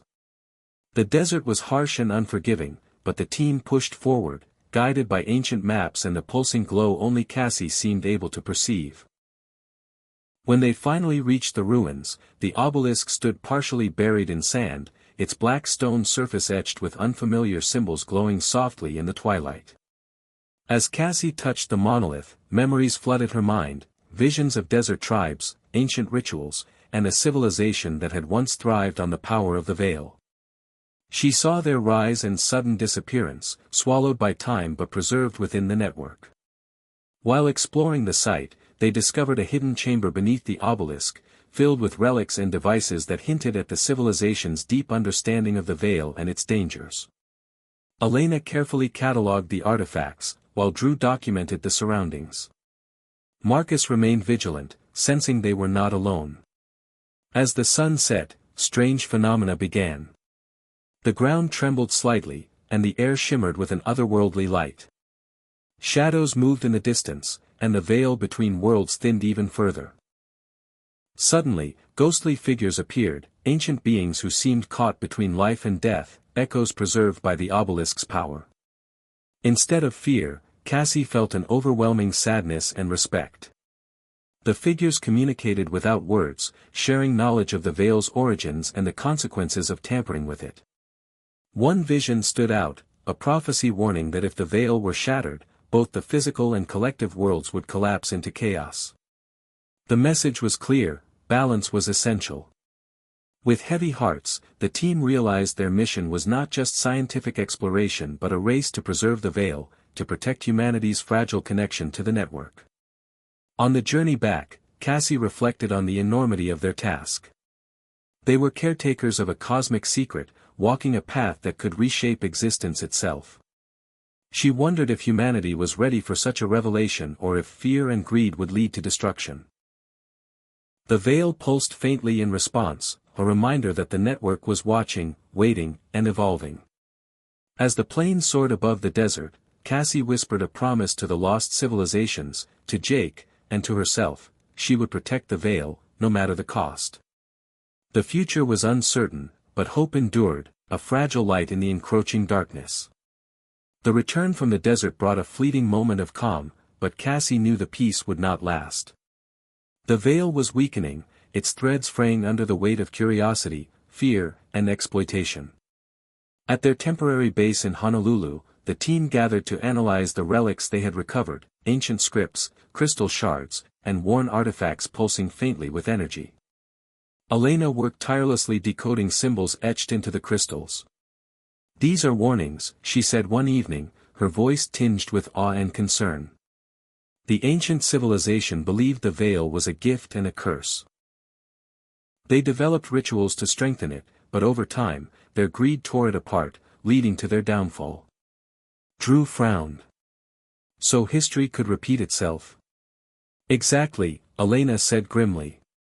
Marcus paced the room. The organizations hunting us aren't just after power, they want to rewrite history, to control the veil and shape reality itself. Cassie's mind swirled with questions. Could they stop what was coming? The network was growing, and the veil thinning. The next clue came unexpectedly: a coded transmission intercepted on one of Marcus's secure channels. It was a message from an unknown source claiming knowledge about the veil's heart, a place where the physical and collective worlds converged. "They say it's beneath the city of New Orleans," Marcus revealed. "An ancient obelisk buried under centuries of history and decay." The team debated their next move. New Orleans was a dangerous choice, populated, watched, and steeped in legends. But the promise of answers outweighed the risks. They planned a covert expedition, enlisting local allies and preparing for a descent into the city's shadowed underworld. Arriving in New Orleans, the group was struck by the city's vibrant life, the jazz music, the crowded streets, the lingering mysticism that seemed to breathe through every alley. Beneath this lively facade, however, lay a maze of forgotten tunnels and catacombs, forgotten passageways where secrets could lie hidden for centuries. Guided by Elena's research and Marcus's contacts, they navigated the labyrinth beneath the French Quarter. The air was thick with damp earth and ancient dust, the walls carved with cryptic symbols similar to those they'd seen in the desert. Deeper and deeper they descended until they reached a cavernous chamber, where the obelisk rose, towering and imposing despite years underground. Its surface shimmered with dark, iridescent veins of energy, pulsating softly like a heartbeat. Cassie's heart raced. She stepped forward, her hands trembling as she touched the stone. Instantly, her mind was flooded with visions, fleeting images of a city long gone, a gathering of mystics and seekers who had protected the veil, rituals of protection and sacrifice, and warnings of a coming fracture. The network's presence was strong here, weaving through the roots of the city like veins of light. Suddenly, the veil pulsed violently, and the chamber was bathed in a blinding glow. Cassie felt herself pulled into the network, her senses expanded beyond the physical world. She saw through the eyes of countless minds, past, present, and future. She glimpsed the band members, now entities of pure consciousness, guiding new arrivals into the network's embrace. But there was danger too, shadows lurking in the edges, entities born from fractured minds and corrupted memories, threatening to tear the veil apart. As the light faded, Cassie found herself back in the chamber, breathless and overwhelmed. Drew and Elena helped her steady herself. "What did you see?" Drew asked urgently. "The veil's heart is fragile," Cassie whispered. "And the network is alive, both a protector and a predator. We have to be careful. If we push too hard, it could collapse everything." Marcus nodded grimly. "And the enemies hunting us will stop at nothing to harness that power." Their mission had taken on new urgency. They needed to strengthen the veil, protect the network, and uncover the truth behind the obelisks before it was too late. Back on the surface, New Orleans carried on with its vibrant life, unaware of the ancient forces stirring beneath its streets. Cassie felt the weight of responsibility settle heavily on her shoulders. The veil was no longer just a mystery, it was a battleground, a fragile bridge between worlds that depended on her strength and courage. As the team planned their next move, Cassie took a moment alone, staring out over the city skyline shimmering in the evening light. The network whispered in her mind, a constant hum of voices and memories. She whispered back a promise, to protect, to understand, and to lead. The future was uncertain, but the veil held fast, waiting for the next chapter to unfold. The days after New Orleans blurred into a relentless surge of activity, tension, and discovery.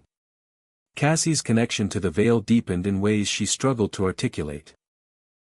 It was no longer simply a mystical force or network, it was a living, breathing entity, one that required trust, balance, and sacrifice.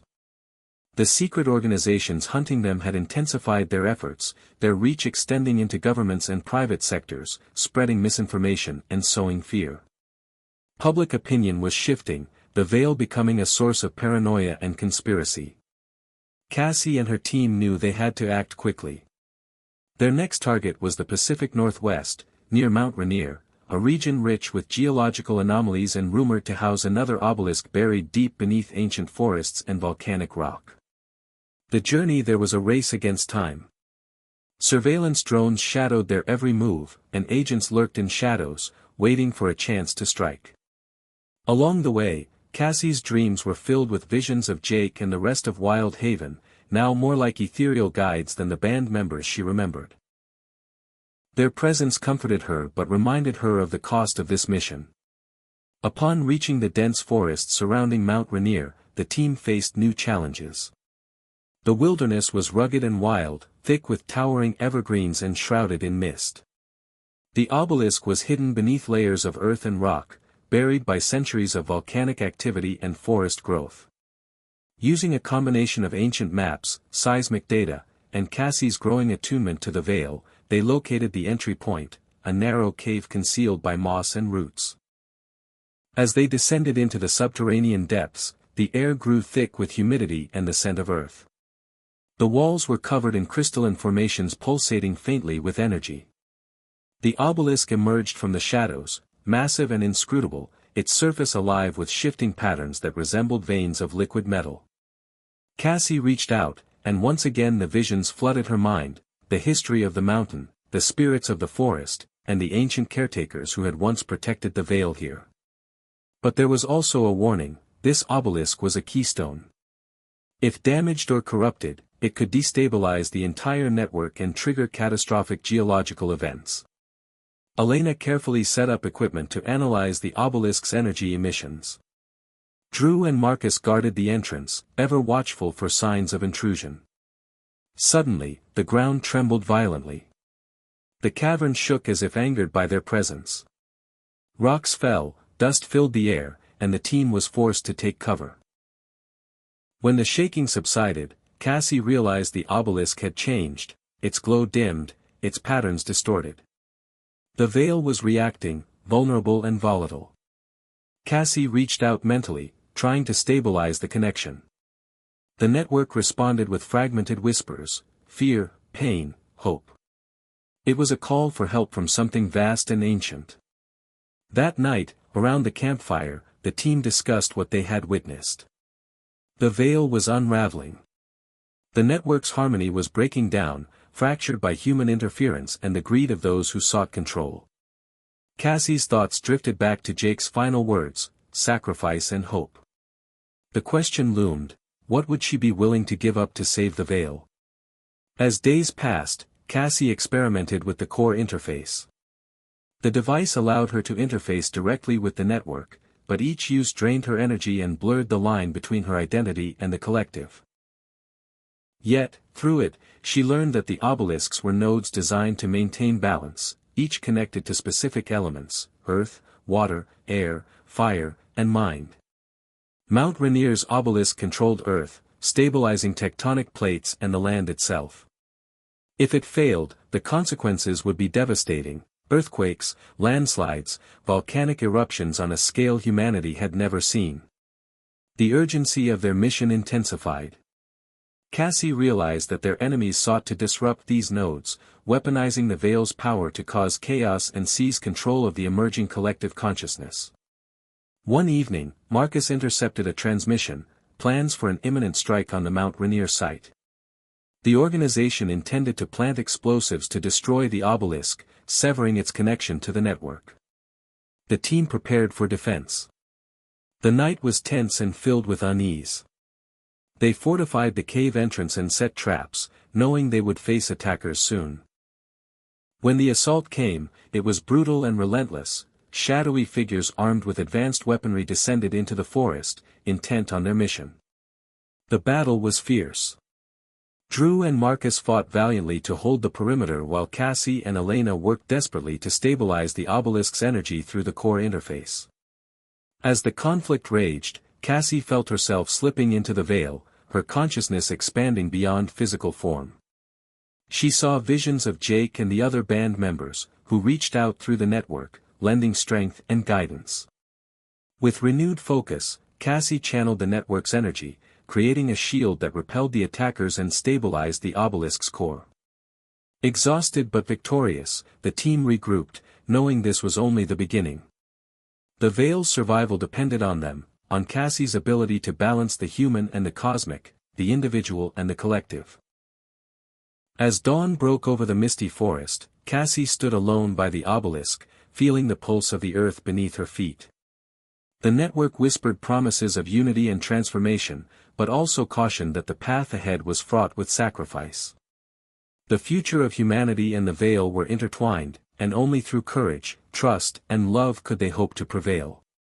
The victory at Mount Rainier was bittersweet. The attack had been repelled, but the damage to the obelisk's energy signature lingered. Cassie and her team understood that every moment the veil weakened, the risks grew exponentially, not just for them, but for the entire world. In the days that followed, they worked tirelessly to repair the fragile balance, using the core interface and their collective knowledge. The deeper Cassie delved into the network, the more she realized that the veil was more than a simple connection between the physical and the collective. It was a living ecosystem, a web of consciousness that extended beyond human comprehension. Each obelisk was a vital organ in this organism, and its health depended on harmony, respect, and understanding. But the human element complicated everything. Fear, greed, mistrust, they all threatened to unravel the delicate threads holding the veil together. One morning, as dawn's light filtered through the dense canopy, Elena uncovered a breakthrough in the relics from the desert ruins. She found references to a ritual, a way to strengthen the veil by synchronizing human intention with the obelisk's energy. "It's a ceremony," Elena explained, her eyes bright with hope. "A way to harmonize our collective consciousness with the network. It requires a deep emotional connection, love, sacrifice, and trust." Cassie immediately thought of Jake and the others. The band had disappeared because they had become part of this network, their love and music transforming them into guardians of the veil. Could they replicate that connection? The team began preparing for the ritual. They reached out to allies around the world, gathering a small group of people who felt a deep connection to the veil, to the network, and to each other. The ceremony was planned to take place at the base of the obelisk in New Orleans, a place where the veil's heart beat strongest beneath the city's surface. On the night of the ritual, the group gathered in the chamber beneath the French Quarter. Candles flickered, casting dancing shadows on the ancient walls etched with symbols of protection and unity. Cassie stood at the center, the core interface in her hands, feeling the pulse of the network resonate through her body. Elena led the group in a chant, their voices weaving together in a harmony that echoed through the chamber, awakening the obelisk's dormant energy. As the chant grew, Cassie reached out mentally, linking with each participant, their intentions blending into a collective force. The veil responded, its energy shimmering and expanding, enveloping them in a cocoon of light and warmth. Visions flooded Cassie's mind, memories of the past, hopes for the future, and the profound truth that the veil was a reflection of humanity itself. It was a mirror of their fears, their hopes, and their capacity for love. In that moment, Cassie understood the greatest power of the veil was not in control or domination, but in connection and empathy. The ritual reached its climax as the obelisk glowed with radiant energy, the chamber alive with the heartbeat of the network. The veil pulsed in harmony with the human spirit, stronger and more resilient than before. As the light faded, the group opened their eyes, their faces alight with wonder and tears. They had forged a new bond, a bridge between worlds that could withstand the coming storms. But the victory was fragile. Outside, the world was still in turmoil. The secret organizations had not ceased their efforts, and the veil's thinning continued. Cassie knew their fight was far from over. In the days that followed, the team worked to spread the message of hope and connection. They reached out to communities affected by the veil's disturbances, sharing knowledge and encouraging cooperation. Slowly, a movement began to take shape, a network of people dedicated to protecting the veil through understanding and compassion. Yet, even as they built this fragile alliance, new threats emerged. Strange phenomena increased, mass disappearances, inexplicable weather events, and growing unrest fueled by fear and misinformation. Cassie's dreams grew darker, filled with warnings of a fracture looming on the horizon, a rupture that could sever the veil entirely and plunge both worlds into chaos. One night, as she meditated beneath the obelisk in New Orleans, Cassie felt a presence, an echo of Jake, his voice calm but urgent. "The veil's balance depends on sacrifice," he said. "Not just of the past, but of the future. You must be ready." Cassie's heart ached with the weight of his words. She understood that her journey was leading toward a moment of reckoning, one that would demand everything she had and more. As the veil shimmered around her, Cassie made a silent vow, to protect this fragile bridge between worlds, to honor those who had come before, and to guide humanity toward a future where love and connection prevailed over fear and division. The network pulsed softly in response, a promise and a challenge entwined. The story was far from over, but for the first time in years, Cassie felt a glimmer of hope that the veil could endure, and that she could help lead the way. The fragile harmony established in New Orleans was soon tested by events far beyond Cassie's control. News of mysterious disappearances and inexplicable phenomena rippled across the globe, sparking panic and hysteria. Governments scrambled to respond, while the secret organizations intensified their covert operations, desperate to seize control of the veil's power before it could be fully understood or protected. Cassie and her team felt the mounting pressure. They were no longer just seekers of truth, they had become the Vale's frontline defenders. In the midst of this chaos, a shocking development shifted everything. An ancient manuscript was discovered in a monastery hidden deep within the Himalayas. The manuscript, written in a cryptic language, was rumored to contain knowledge about the origin of the Vale and the true nature of the obelisks. Elena, drawing on her expertise in ancient scripts, traveled immediately to examine the manuscript. Upon her return, she revealed startling insights. The manuscript described the Vale not just as a barrier or network, but as a conscious force that had existed since the dawn of time, a force that chose certain humans as conduits or guardians. It spoke of a prophecy: a great rupture would come, threatening to collapse the Vale, but it could be prevented by a chosen one who carried the legacy of the original band that vanished 19 years ago. The implications were clear. Cassie was that chosen one. She carried within her the connection, the history, and the power necessary to save the Vale. But the prophecy also warned of a dire cost: sacrifices that would test her limits and challenge her understanding of love, loyalty, and identity.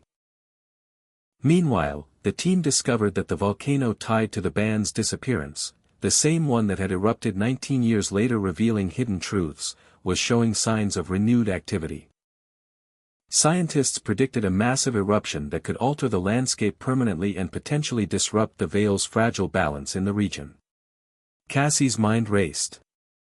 The volcano was more than a geological phenomenon, it was a nexus point, a physical anchor for the Vale and the network. If it erupted again, the consequences could be catastrophic. As the world braced for disaster, Cassie's team coordinated with local communities, scientists, and spiritual leaders to prepare for the eruption and its potential fallout. They combined ancient wisdom and modern technology, striving to protect both the physical world and the Vale's unseen realm. The tension grew palpable as seismic readings intensified.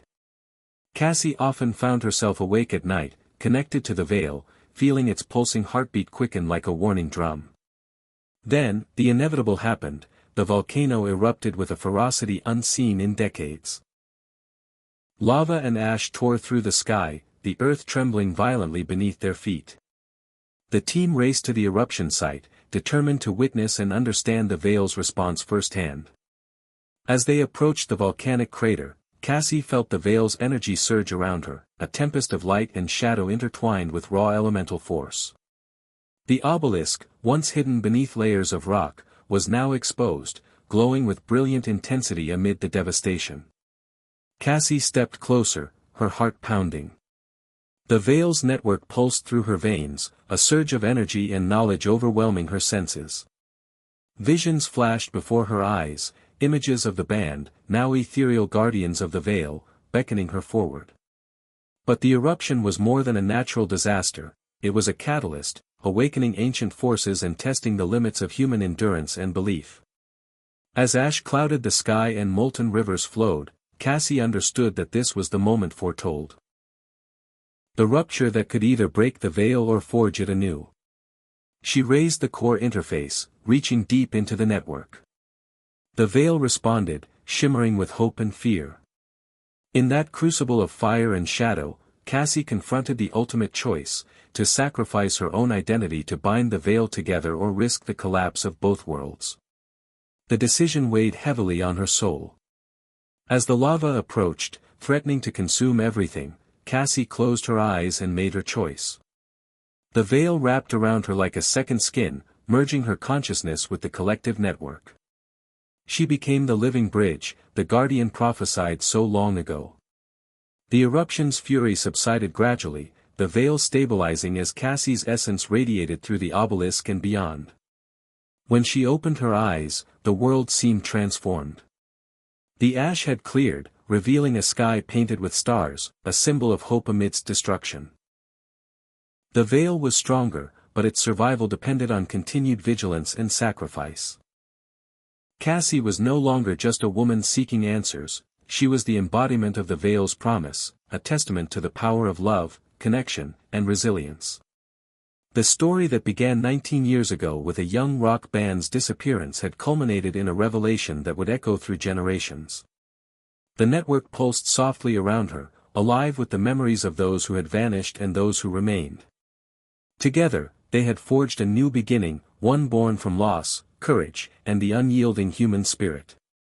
The eruption's aftermath left the world changed and unsettled. Cities covered in ash struggled to recover, ecosystems altered, and the Vale's fragile balance restored, but only just. Cassie's sacrifice had forged a new connection between humanity and the Vale, but it also marked a profound transformation in her being.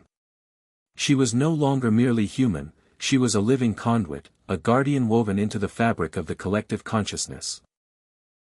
The days following the volcanic eruption were filled with both awe and uncertainty. Scientists flocked to the site, documenting the geological changes, while spiritual leaders spoke of the event as a cosmic awakening. Cassie and her team worked tirelessly, bridging the gap between empirical evidence and mystical understanding. The core interface, now attuned to Cassie's unique connection, became a tool of hope, allowing limited access to the Vale's vast network and providing glimpses into the collective's wisdom. Despite the outward calm, threats lingered. The secret organizations had been dealt a blow but were far from defeated. Their thirst for control had only intensified, now fueled by desperation. Cassie's growing influence made her a target, and the shadows around her lengthened with danger. In the midst of this, Cassie struggled with her own identity.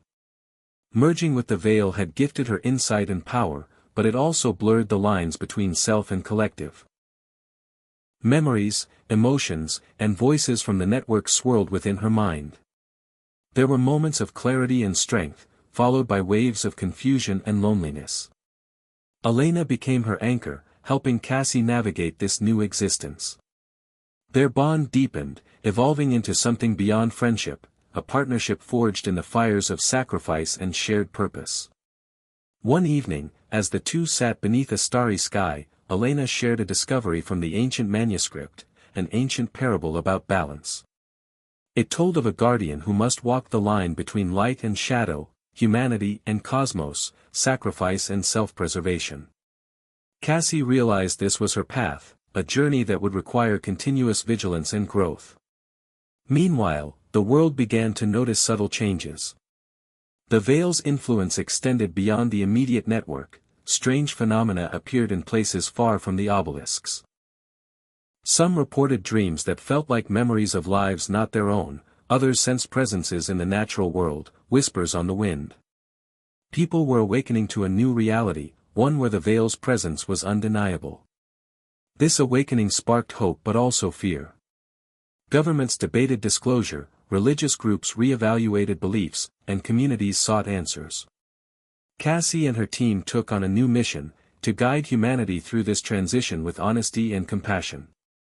They launched initiatives to educate and unite, fostering dialogue between science, spirituality, and everyday life. In one poignant moment, Cassie received a message through the Vale, a vision of Jake and the rest of Wild Haven, their faces radiant with peace and pride. They reminded her of the origins of this journey and the enduring power of love and music to connect souls across time and space. Inspired, Cassie arranged a global concert. A symbolic gathering to honor the vanished band and celebrate the Vale's newfound harmony. Musicians, artists, and believers from all walks of life came together, their collective energy weaving a tapestry of hope and unity. The event was broadcast worldwide, a beacon in a world still healing from fear and division. As the music played, Cassie stood on stage, feeling the Vale's energy pulse through the crowd and into her being. In that moment, she knew the battle was far from over, but humanity had taken a crucial step toward understanding and coexistence. The Vale was no longer a hidden mystery, it was a shared reality, a bridge between worlds that demanded respect and care. The final chapter of Cassie's journey was still unfolding, but she faced it with resolve, knowing that love, connection, and sacrifice would light the way forward. The story of the young rock band, the vanished years, and the erupting volcano had become a legend, not just of loss, but of transformation and hope. The Vale pulsed softly in the night, alive with possibilities yet to come. As the world adjusted to the new reality shaped by the Vale's awakening, Cassie found herself at a crossroads. The connection she shared with the network had deepened, yet it came at a personal cost she could no longer ignore. The boundaries between her identity and the collective blurred, leaving her to question who she truly was beyond the role of guardian. Memories of Jake and the band lingered like distant echoes, bittersweet reminders of the past and the origins of her journey. Cassie often wandered alone through the quiet streets of New Orleans, reflecting on everything she had learned, the love, the loss, the sacrifices, and the fragile hope that still flickered within the Vale's light. One evening, as the sun dipped below the horizon, a mysterious visitor arrived, a man named Marcus, a former member of one of the secret organizations. He claimed to possess crucial information about the Vale's origins and the true nature of the network. Skeptical but intrigued, Cassie agreed to meet him in a secluded library filled with ancient texts and relics.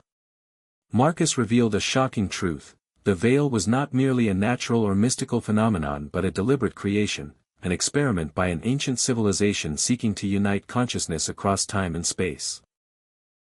The obelisks were designed as anchors to maintain this connection, but the civilization had vanished mysteriously, leaving the Vale's fate uncertain.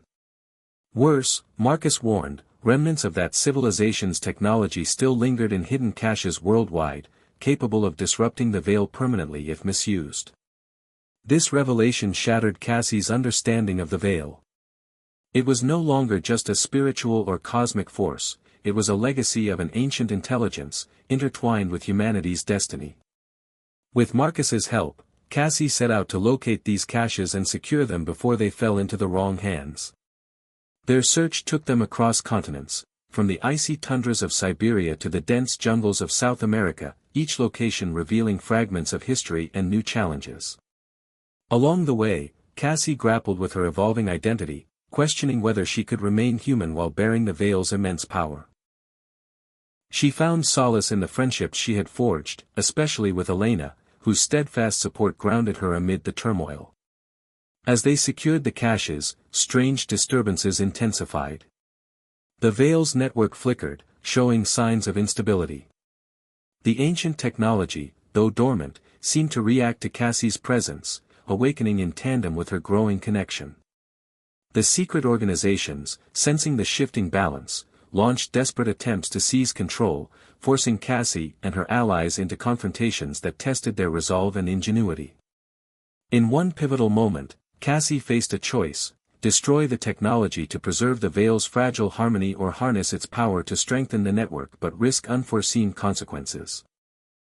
Trusting her intuition and the lessons of love and sacrifice from the vanished band, Cassie chose a middle path, integrating the ancient tech with the Vale's living network, creating a symbiosis that enhanced rather than corrupted. This act sparked a transformation within Cassie herself. She transcended the limits of human consciousness, becoming a beacon of light and unity. Her presence resonated through the Vale, calming its turbulence and inspiring those connected to it. The world responded. Communities previously divided by fear began to unite, inspired by the promise of a shared future. The Vale's network expanded, connecting hearts and minds in ways previously unimaginable. Yet, amid this newfound harmony, Cassie knew the journey was far from complete. The ancient civilization's disappearance remained a mystery, and the Vale's ultimate purpose still eluded full understanding. But she was no longer alone. The legacy of the band, the strength of her allies, and the collective will of humanity propelled her forward. The story that began with a volcanic eruption and a vanished rock band had become a testament to resilience, love, and the unbreakable bonds that transcend time. As dawn broke over the horizon, Cassie stood at the edge of a new era, one where the Vale was no longer a secret to be feared but a bridge to be embraced. The future was uncertain, but for the first time in 19 years, it shone with limitless possibility. The dawn of this new era brought with it a sense of quiet urgency and profound reflection. Cassie felt the weight of everything she and her team had endured: the vanishings, the volcanic eruption, the battles with secret organizations, and the awakening of the Vale. Yet, in the calm after the storm, she sensed the true challenge was just beginning. With the ancient technology integrated and the Vale stabilized, humanity faced a choice. To embrace the connection or let fear and division undo the fragile progress they had made. Cassie took on the role of a teacher, a guide bridging science, spirituality, and human emotion. She traveled to cities and villages alike, sharing the story of Wild Haven, the band that vanished into legend, and how their love and music had become the heart of the Vale. She urged people to see beyond fear, to understand that the Vale was not a force of control but a reflection of humanity's own collective consciousness. Everywhere she went, the response was mixed. Some welcomed the message with open arms, eager to build a future of connection and empathy. Others resisted, clinging to skepticism or suspicion. But Cassie understood that true change required patience and perseverance. In time, pockets of communities dedicated to nurturing the Vale began to flourish. They celebrated creativity, compassion, and cooperation, the same values the vanished band had embodied.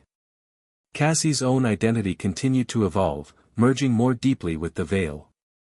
She felt Jake and the others close, their presence a comforting reminder that love transcended time and space. On one quiet evening in New Orleans, as the city's vibrant life pulsed around her, Cassie returned to the obelisk chamber beneath the French Quarter. The core interface glowed softly in her hands. She closed her eyes and reached out to the network, feeling its steady pulse, a rhythm that matched her own heartbeat. Suddenly, a vision unfolded before her, scenes from the band's final climb up the mountain, their last moments of music and laughter, and then their transformation into guardians of the Vale.